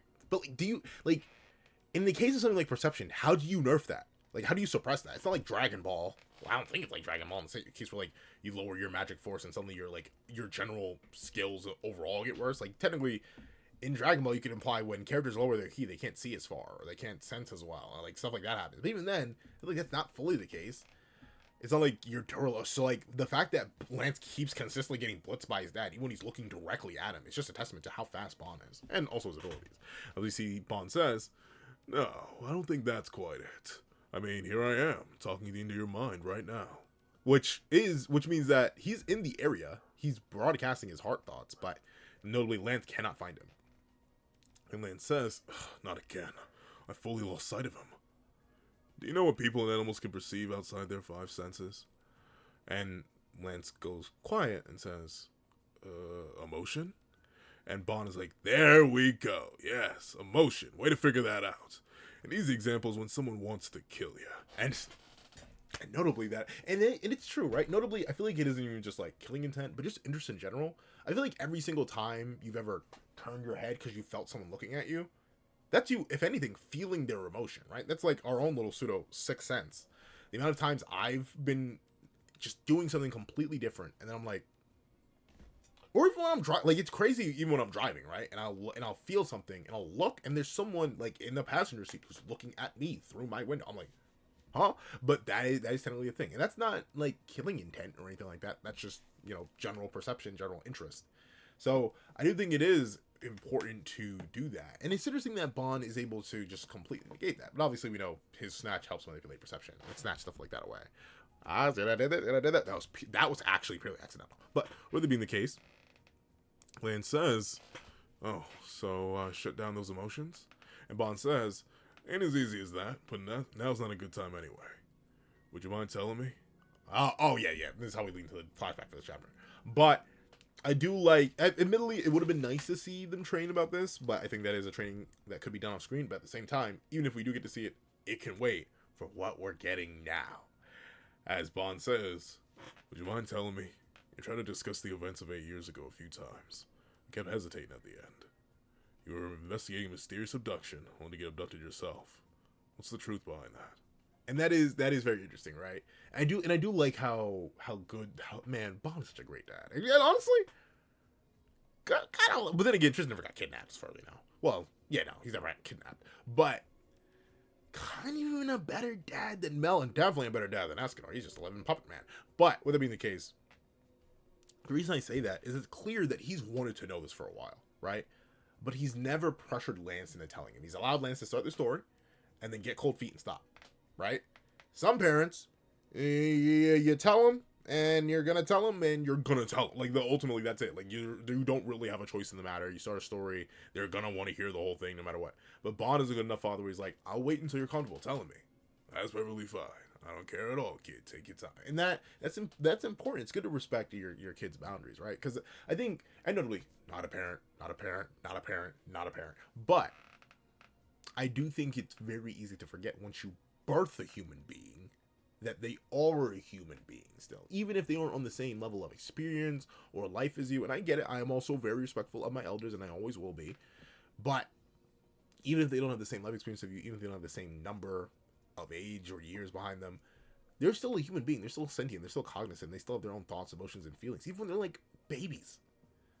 And especially like children. I feel like people underestimate children a whole lot, but they like deeply understand emotions and pathos, and even a bit of ethos. Like they genuinely do have their own like moral standings and beliefs that you do have to respect, at least in my view. Like I don't know, maybe just because I've interacted with a bunch of smart kids, but like they all have that. I think it is very important as an adult to respect that. If a kid doesn't want to tell you something, that's okay, as long as you're absolutely certain it's not something that's like bad, right? Like, I'd always want my kid to let me know if something bad is happening to them. I want to be able to help with that as much as possible. But if they have a little secret they don't want to tell me, sure, as long as it's not gonna get you in trouble, that's fine, because you're a human being too. Everyone has secrets. But let's see. Looks like Lance, or no, we know that Lance is actually finally willing to tell this time. After all this time has passed, he's finally reunited with his father on better terms, with Percy being alive again. And we see that we come back really to the end of the Lancelot one-shot. And notably, it's funny because I believe the Lancelot one-shot ended with it being like, this will be continued in the story of Four Knights of the Apocalypse, or something like that. And now we're finally getting it 209 chapters and 5 years later. But we see that Lance says, "Oh, you're joining me, Master?" And we see, I think this is Jericho. Whoa, look behind you. The rain's parting. It's like some kind of entrance. And we see they're going through the rain. And Jericho demands, "Don't you dare let go of my hand, Lancelot." Now, Jericho isn't like, now admittedly, welcome to being 2 hours deep in the I Got the Pencil review. If you are still here, thank you. And two, I'm going to get a little freaky. I like my women tall, thick, and muscular. I'm talking, like, don't get me wrong. Women, attractive regardless. So I met a guy and he was like, "Hey, Pencil Man, what's your type?" And I was like, "Women." And he was like, "Yeah, but like, how you like them?" I'm like, "I like them as women." And he's like, "Yeah, but how you really?" I like women, but if I had a preference, I like them tall, I like them thick, I like them muscular. No hate to any of my little petite, little skinny queens out there. You 90 pounds, whatever, lighter, or maybe just like a bit over 100. No problem. I respect it. There's someone out there for you. But it ain't me, because I'm huge. I'm like 230. I'd be worried for you. I could, at this point, with my current level of strength, I could probably, just grab you around your waist and throw you on my shoulder. I know some people are into that. Not me, though. I'm more not, and don't get me wrong, I'm still going to get strong enough. Now, when I get me my nice little 180, 190, maybe smooth little 200, big old queen, I'm here to lift her up and throw over the shoulder anyway. If you're wondering why I'm trying to get into the gym and get these gains up, it's for that reason exclusively. Okay, also just because for, my physical health, and I want to get stronger for, every other aspect of life, too. And I like the fact that I can, lift things easier now. But regardless, I love thick. I want to be strong enough to handle a little thing, Gotta throw something around. All that being the case, Jericho's too bad, dog. Jericho's so fine. Jericho's so fine. Nakama, why did you have to make her weird? Why did you have to make her weird?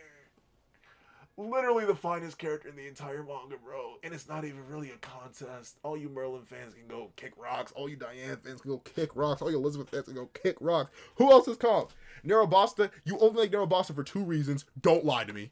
Don't lie to me. Don't lie to me. In terms of build, he's just so fine. Jericho's way too fine to be such a weirdo. Nagama, why'd you have to make it weird? Why'd you have to make her weird? Why'd you have to make her weird?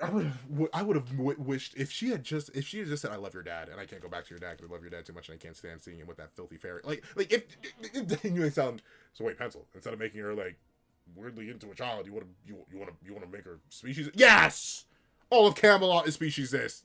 Fine, just make it so that she wanted to be with Bond and she has her own little imaginary version of Bond. You didn't have to make it a kid. You didn't have to make her fall in love with a kid. He was 10. He was old as 13 when she last saw him. That was weird. It was weird. But she's still bad, though. Still a bad scare in the manga. It's not close.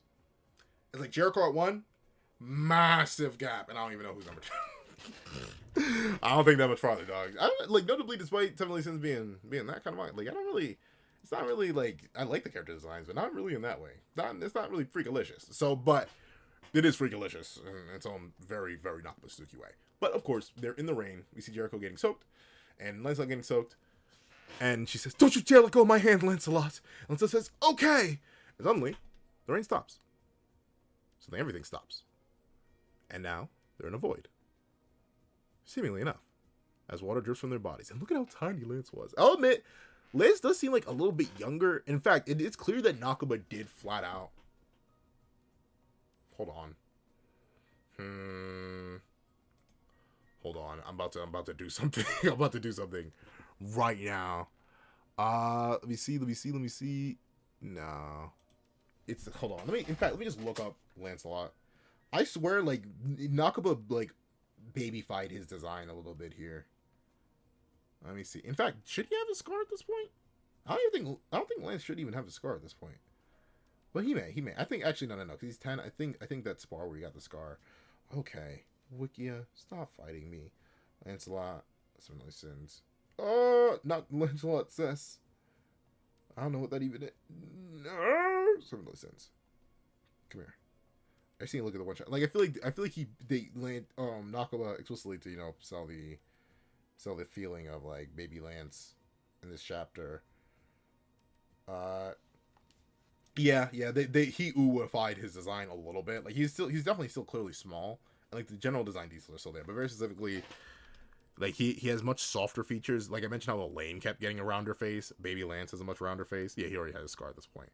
Even his hair, it's mostly the same. I don't know. He just looks a lot younger in this chapter in comparison to his one shot self. And I will admit, even his characterization in comparison to his one shot self feels a little bit off in this chapter. It does, and we'll get to that in a bit. But before that, we see both Jericho and Lance go, "Huh? What happened?" And we see they're in this void, the world beyond. It's been so long since we even got a reference to this place. But we see that Lance asks, "Where are we? Master, we were caught in a downpour in Benwick, weren't we?" And we see this path and all this seeming liquid as Jericho does sheath her sword, a bit confused herself. And she admits, "Yeah, we were. And it was morning too. Why is the sky pitch black?" That is actually interesting. I forgot to notice that detail, but I do wonder why it is void-like. I do genuinely wonder why. I'm assuming she's just looking for a host herself, right? But we'll get to it in a second. But we see that Lance says, "There's just this path over a big puddle of water. I've never seen this before." And Lance looks into the water, only for Jericho to grab him by the hood and be like, "Look out! That's no puddle. It's a deep, deep lake." Well, a lake in another realm. With a pitch black night sky. Kidnapping people. Specifically people with human blood. I wonder. But we see that Jericho goes, "It looks like to me that we've been taken in too," which, yes, indeed you have. And we see that Jericho says, well, you and me will have to step up and work out the truth and find a way out of here. Which is very, very good. Very, very determined. And we see Lance say, I'm on the job, master. I'm gonna find the abductor, I promise. And this once again just doesn't feel like Lance, I will admit. But then again, I haven't reread the one shot in so long. But I feel like Lance, but then again, maybe I think he was trying to be a lot more serious, right? Like he was trying to be a lot more hardcore and locked in and serious. I think that may be a play on this, but it's just being taken like a bit more jokey like here in comparison to him like tending to be serious versus actually being, still a child. So it's like, I'm not mad that 10-year-old Lance is written like a 10-year-old. But I don't know. I think it's because maybe I'm too used to current Lance and his seriousness and maybe misremembering one-shot Lance that this version of 10-year-old Lance feels a bit out of character to the last time we saw him. And once again, I swear his design is just slightly different than how Nakaba drew him before. But with it being the case, we see that Lance is still, pretty worried and is like, I'm gonna find the abductor, I promise. Then I hope Dad tells me I did a good job. And like, I do get though. Notably, my mother was always good with like saying pencil man, did a good job. Where I guess back in the day, pencil baby or pencil boy, you did a good job. So I always knew she was like proud of me and I was doing things right in her eyes. But like, it was, and notably, I don't even think Mom was like this, but at least for my dad, it was really hard to get even a lick of praise out of that man. Not that he didn't have it, like I apparently, as long as it wasn't there, the man was my number one hype beast. He was like, my son, the guy I birthed, he's built like that. He's top and like he's top stuff. But like, it was rare for me to hear it from him unless like I like asked for it or was like a major milestone. Like every time I graduated from somewhere, he was like, he'd like give me a firm pat on the back. I was like, good job, son. And like that was about it. I never really got too much praise from the guy. I even asked him about it years later, and he was like, I thought you were good. You all good? I was like, yeah, I mean, I am good. I was just weird. And he's like, my bad. But, Nigerian, it's not really a thing. I talked to some of my other cousins about this who are pure Nigerians. I'm only, technically, legally speaking, I'm only half Nigerian. My mom is American. My dad is Nigerian. So, like, bada bing, bada boom, made me. So, I do have a lot of, like, actual, just straight up Nigerian cousins, and they had to deal with not getting praise from either side of their family. Whether it be their mother or their father. And I was like, darn!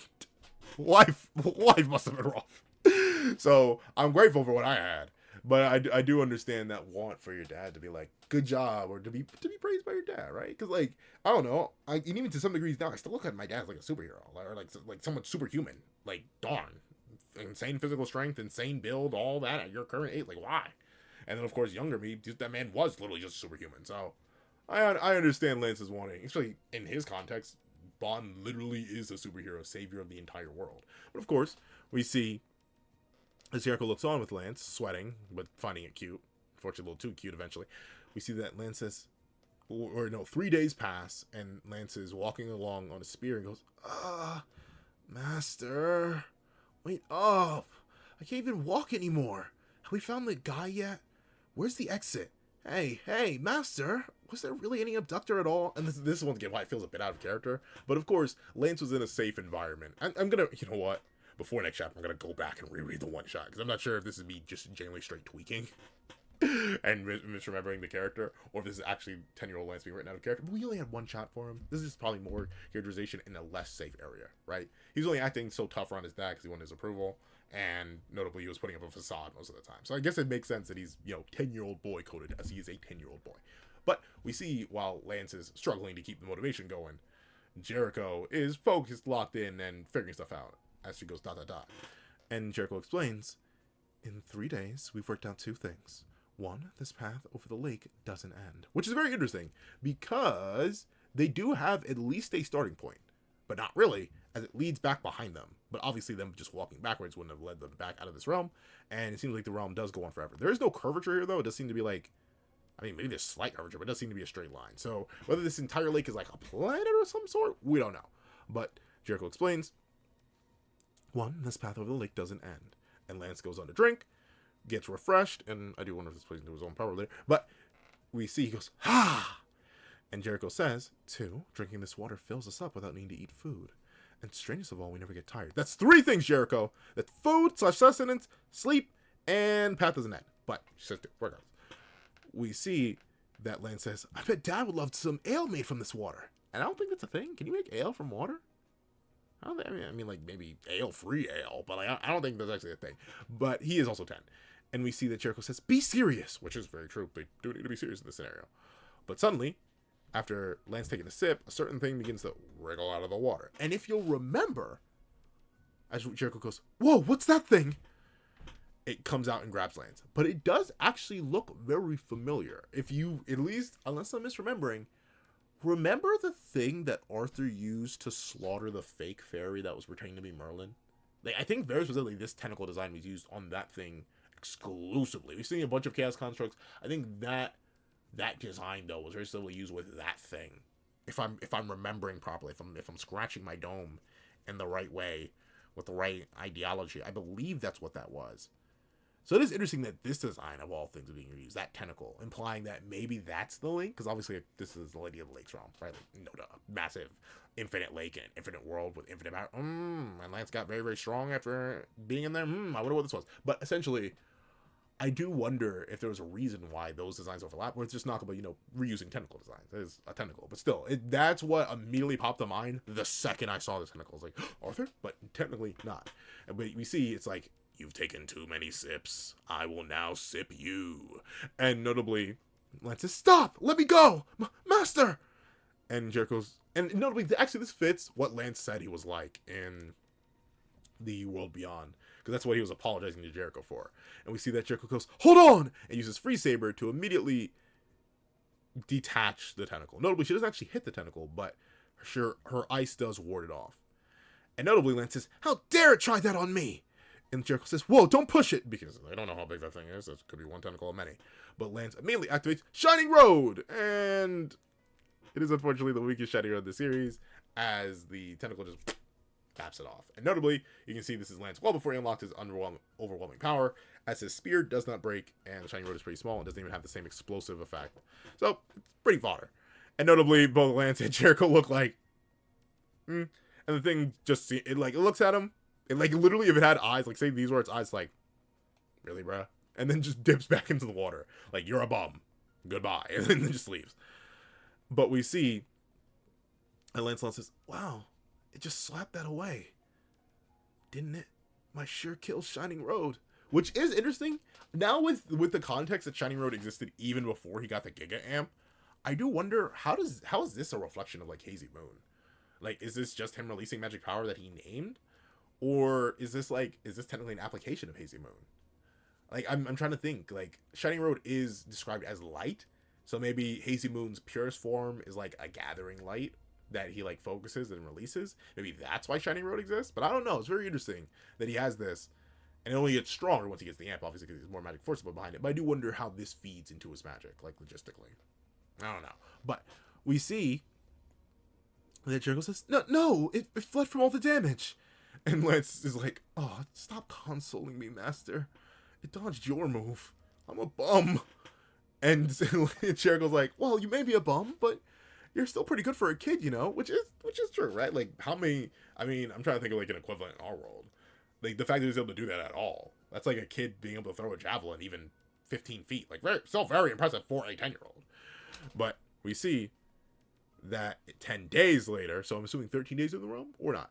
But he's kind of losing it. After, you know, being trapped alone with just his master and obviously missing his dad and his mom. He goes, Master, what are we going to get out of here? And Jericho says, calm down, Lance. We'll find the criminal and the exit. Which Lance says, that's all you ever say. But, hey, what are you going to do? And at the same time, I can't get mad at 10-year-old Lance for being a 10-year-old, right? Like, that's kind of all you can do. Like, I don't know. I remember 10-year-old me. Not the nicest or most patient of people. Like, obviously, I was a child. And I know children are children. But, like, I think back some of my memories. And I've even seen, like, some videos of younger me. And I'm like, that was me? That was me? Are we sure? Is this fraudulent footage? Nope, that was just me. I was just a bad kid. But we see that Jericho says, well, I'm sorry, but we still have no leads. And notably, they are still fine physically, but time is passing. Which is interesting. I'm assuming the passage of time is not being denoted by, like, the change of the sky or anything. But I'm assuming Jericho is just keeping track. Or this is just the narrator telling us how much time it's been. But we see that Jericho notices something in the water. And she goes, hey, huh? Hey, look. There's something floating in there. Let's go. And they both run. And they're both shocked to see someone. All the way back from the one shot again. It's that dishonest peddler who got abducted before us. Why did that happen to him? Now, this is definitely debatable. I'll give my two theories on it in a second. I'll finish reading this page. Darn it! What does that abductor even want? And notably, Lancelot goes, Master, look! And suddenly there are a whole lot of bodies. But, so there are two things here. Obviously, what I believe this is, I think this is the Lady of the Lake not really being happy with her creator. Right? Like we'll see the Lady of the Lake at the end of the chapter. Like, a few pages, we're going to see the Lady of the Lake.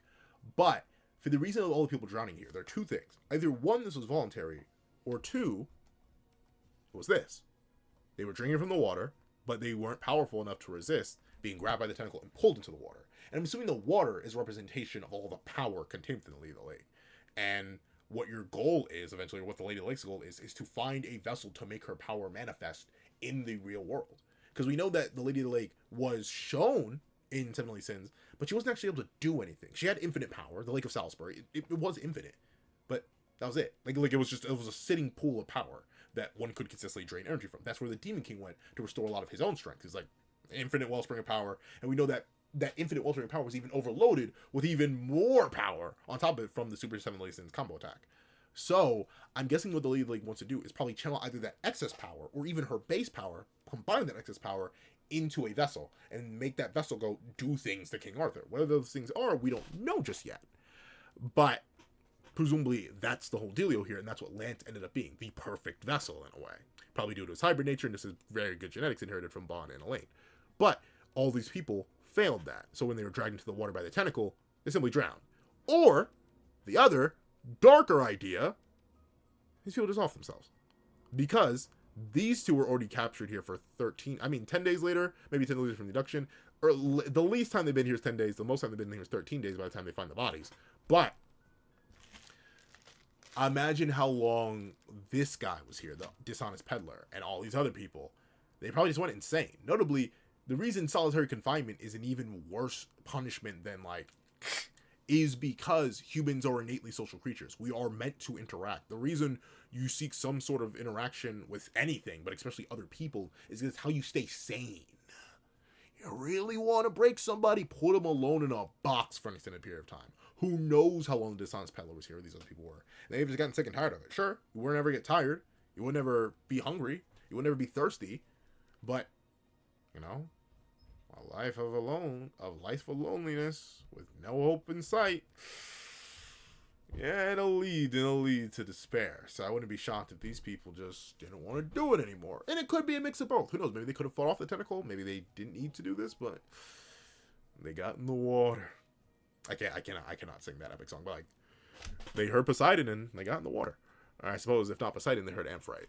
And we see that 20 days later, so either that'd be 23 days or just 20 days since the abduction. We see as they lay upon a different patch of land, Lance says, "Did you know, Master?" And Jericho asks, "No what? Can't you just sleep already?" But literally, I don't think they can fall asleep in this world. But we see that Lance says, "When my dad was young, he was a no-good bandit. Then he met Mom, and then he got that immortal body, and then he joined the legendary knights in the Seven Deadly Sins. He ventured to this crazy place called Purgatory to help his pals. He cast off his immortality to help Mom out. He literally brought your mother back to life, permanently. Let's see. And he's just this great superhero. Gother told me all about..." Told him! Or I still remember in the one shot, Gother one-tapped him and gave him all the information. But Jericho says, "Yeah, I know. You got a real good dad. Shame he didn't pipe me down. He piped down that filthy fairy to make it." But we see that Lance says, he sounds happy recounting all this. He says, I hope that I could be like him." And Jericho's like, "Well, why don't you? I'm sure that you can." But Lance says, "But I can't. We're gonna die here anyway. Like those people in the lake." Once again, whether they were consumed or whether they just gave up, we don't know. But we see that he does care about his mama, as he mentions. "I bet Mom's crying her eyes out looking for me. I want to see them." I mean, he is still 10, so I don't blame him for crying and losing it here. But we see that Jericho did fall in love with his little pathetic face here, But at this point, she still is caring deeply for Lance and says, "Don't cry, Lancelot. I'll stake my very life on protecting you." And Lance says, "Master." And suddenly, someone comes to visit. Oh my. What's the matter? And here she is. And yo, remember how I said it was like Jericho at 1, and I don't care who you have at 2 and beyond? Yo, slap the Lady of the Lake right up there. She carved her back. Okay, wait, stop. Oh, I think that was amazing. This is the longest video I've ever recorded. I think that, well, no, I think it's the longest video I ever recorded. Like this is super thick. Shout out to anyone who made it all the way through this video. But here she is, clearly the Lady of the Lake. Now, I've seen a bunch of assumptions that this woman is automatically evil, and like, yeah, she's kidnapping people. Like, she definitely isn't purely good, but she's chaotic. I'm assuming, considering this is another manifestation of chaos, another creation of it, I do believe she definitely does have like malignant tendencies that were inherited from her creator. But it is actually great to finally see her design. Notably, she is clearly, like, my brain wants to scream elvish. Even though we have like pointed-eared fairies, like fairies with pointed ears are a thing in the sevendeadlysins universe. So like, technically, like this isn't like she's not a fairy, but like from the inverted eyes, like notably she has white eyes, as in white irises, and no pupils, and then black sclera, which we know is a trademark sign of chaos, except chaos typically has the pupils. Even Cav, with the black sclera and the white eyes, had pupils, and so does Arthur, even when he's using the chaos powers. So it's interesting that this manifestation of chaos does not have the pupils. And notably, the pointed ears, and the folded hands, everything, this is the Lady of the Lake. And she's finally, now that it seems that Lance has accepted despair and will take anything to get out, it looks like she's call her Doctor Strange in his first movie, because it looks like she's come to bargain, or at least check on these two, and I'm very excited to see where that's gonna go. So overall, another banger chapter, 4 bangers back to back to back, four bangers. This chapter is a banger because we're finally getting explanations for Lance. Now really all we need is some Percy backstory, we need some Merlin and Escanor backstory, figure out how they got into the situation that they did, and we're cooking with gas, and I'm glad that Lance was comfortable enough to finally explain all this to Vaughn. And I'm very interested to see what deal he made, how he absorbed all this power, what happened after this point. Because remember, they're so far at this point, they've only been gone for max 20 or min 20 days, max 23 days. Or no, I think max 33 days. Remember, they don't return until years later. Lance shows up again at 13. So either time is passing faster in the real world and their bodies do like a biological leap to catch up 3 years later, and or time dilation is different, which would make this the second realm in the sevendeadlysins universe which runs on a different time scale than the main universe. The only other realm we know that runs on a different time scale. You can definitely argue all the other separate dimensions that the Demon King and the Supreme Deity and the Fairy Tree make are also running on their own time spaces, but their time runs linearly with the main world that Chaos created. Purgatory, the one realm who we don't know created, it's not Chaos. Chaos doesn't say to create Purgatory. It's its own separate time space.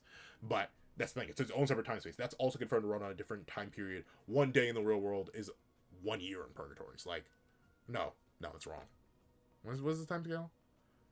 1 minute. That's it. 1 minute in the real world is 1 minute in Purgatory.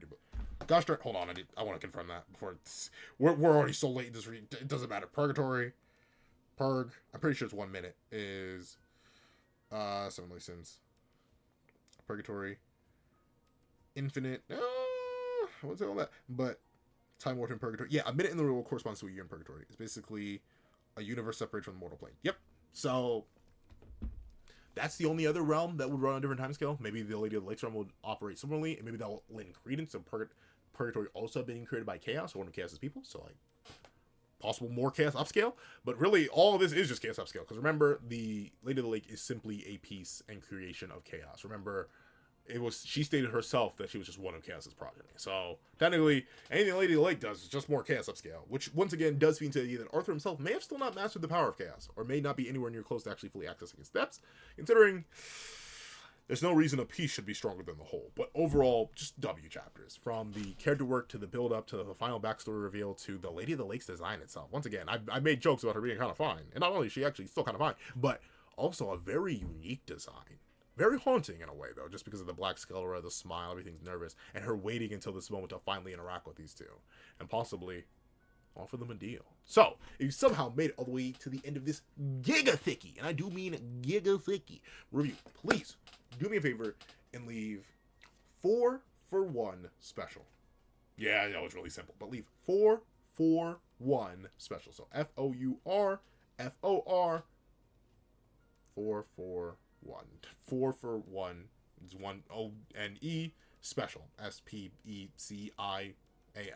Might as well spell the whole thing out. 4 for 1 special in the comment section down below. And then thanks for watching. Leave a like, share, comment, and subscribe. Make sure the notifications so you don't miss out on any videos that come to the channel. Also, we have a Patreon down below. You support me for as low as $1 a month. Things like exclusive videos, early content, and more. So now become a member of the channel for as low as $3 a month to get the same perks and more. In both circumstances, those perks include the live reactions to all 4 of these chapters. I deleted them. So next time for chapter 210, live reactions will be available. Now you could also drop 5 beans on the Ko-Fi or 25 beans for videos of all different types and sizes. And I thank you so much for watching once again, and I hope you guys have a wonderful day. This is Dag on the Pencil, writing off.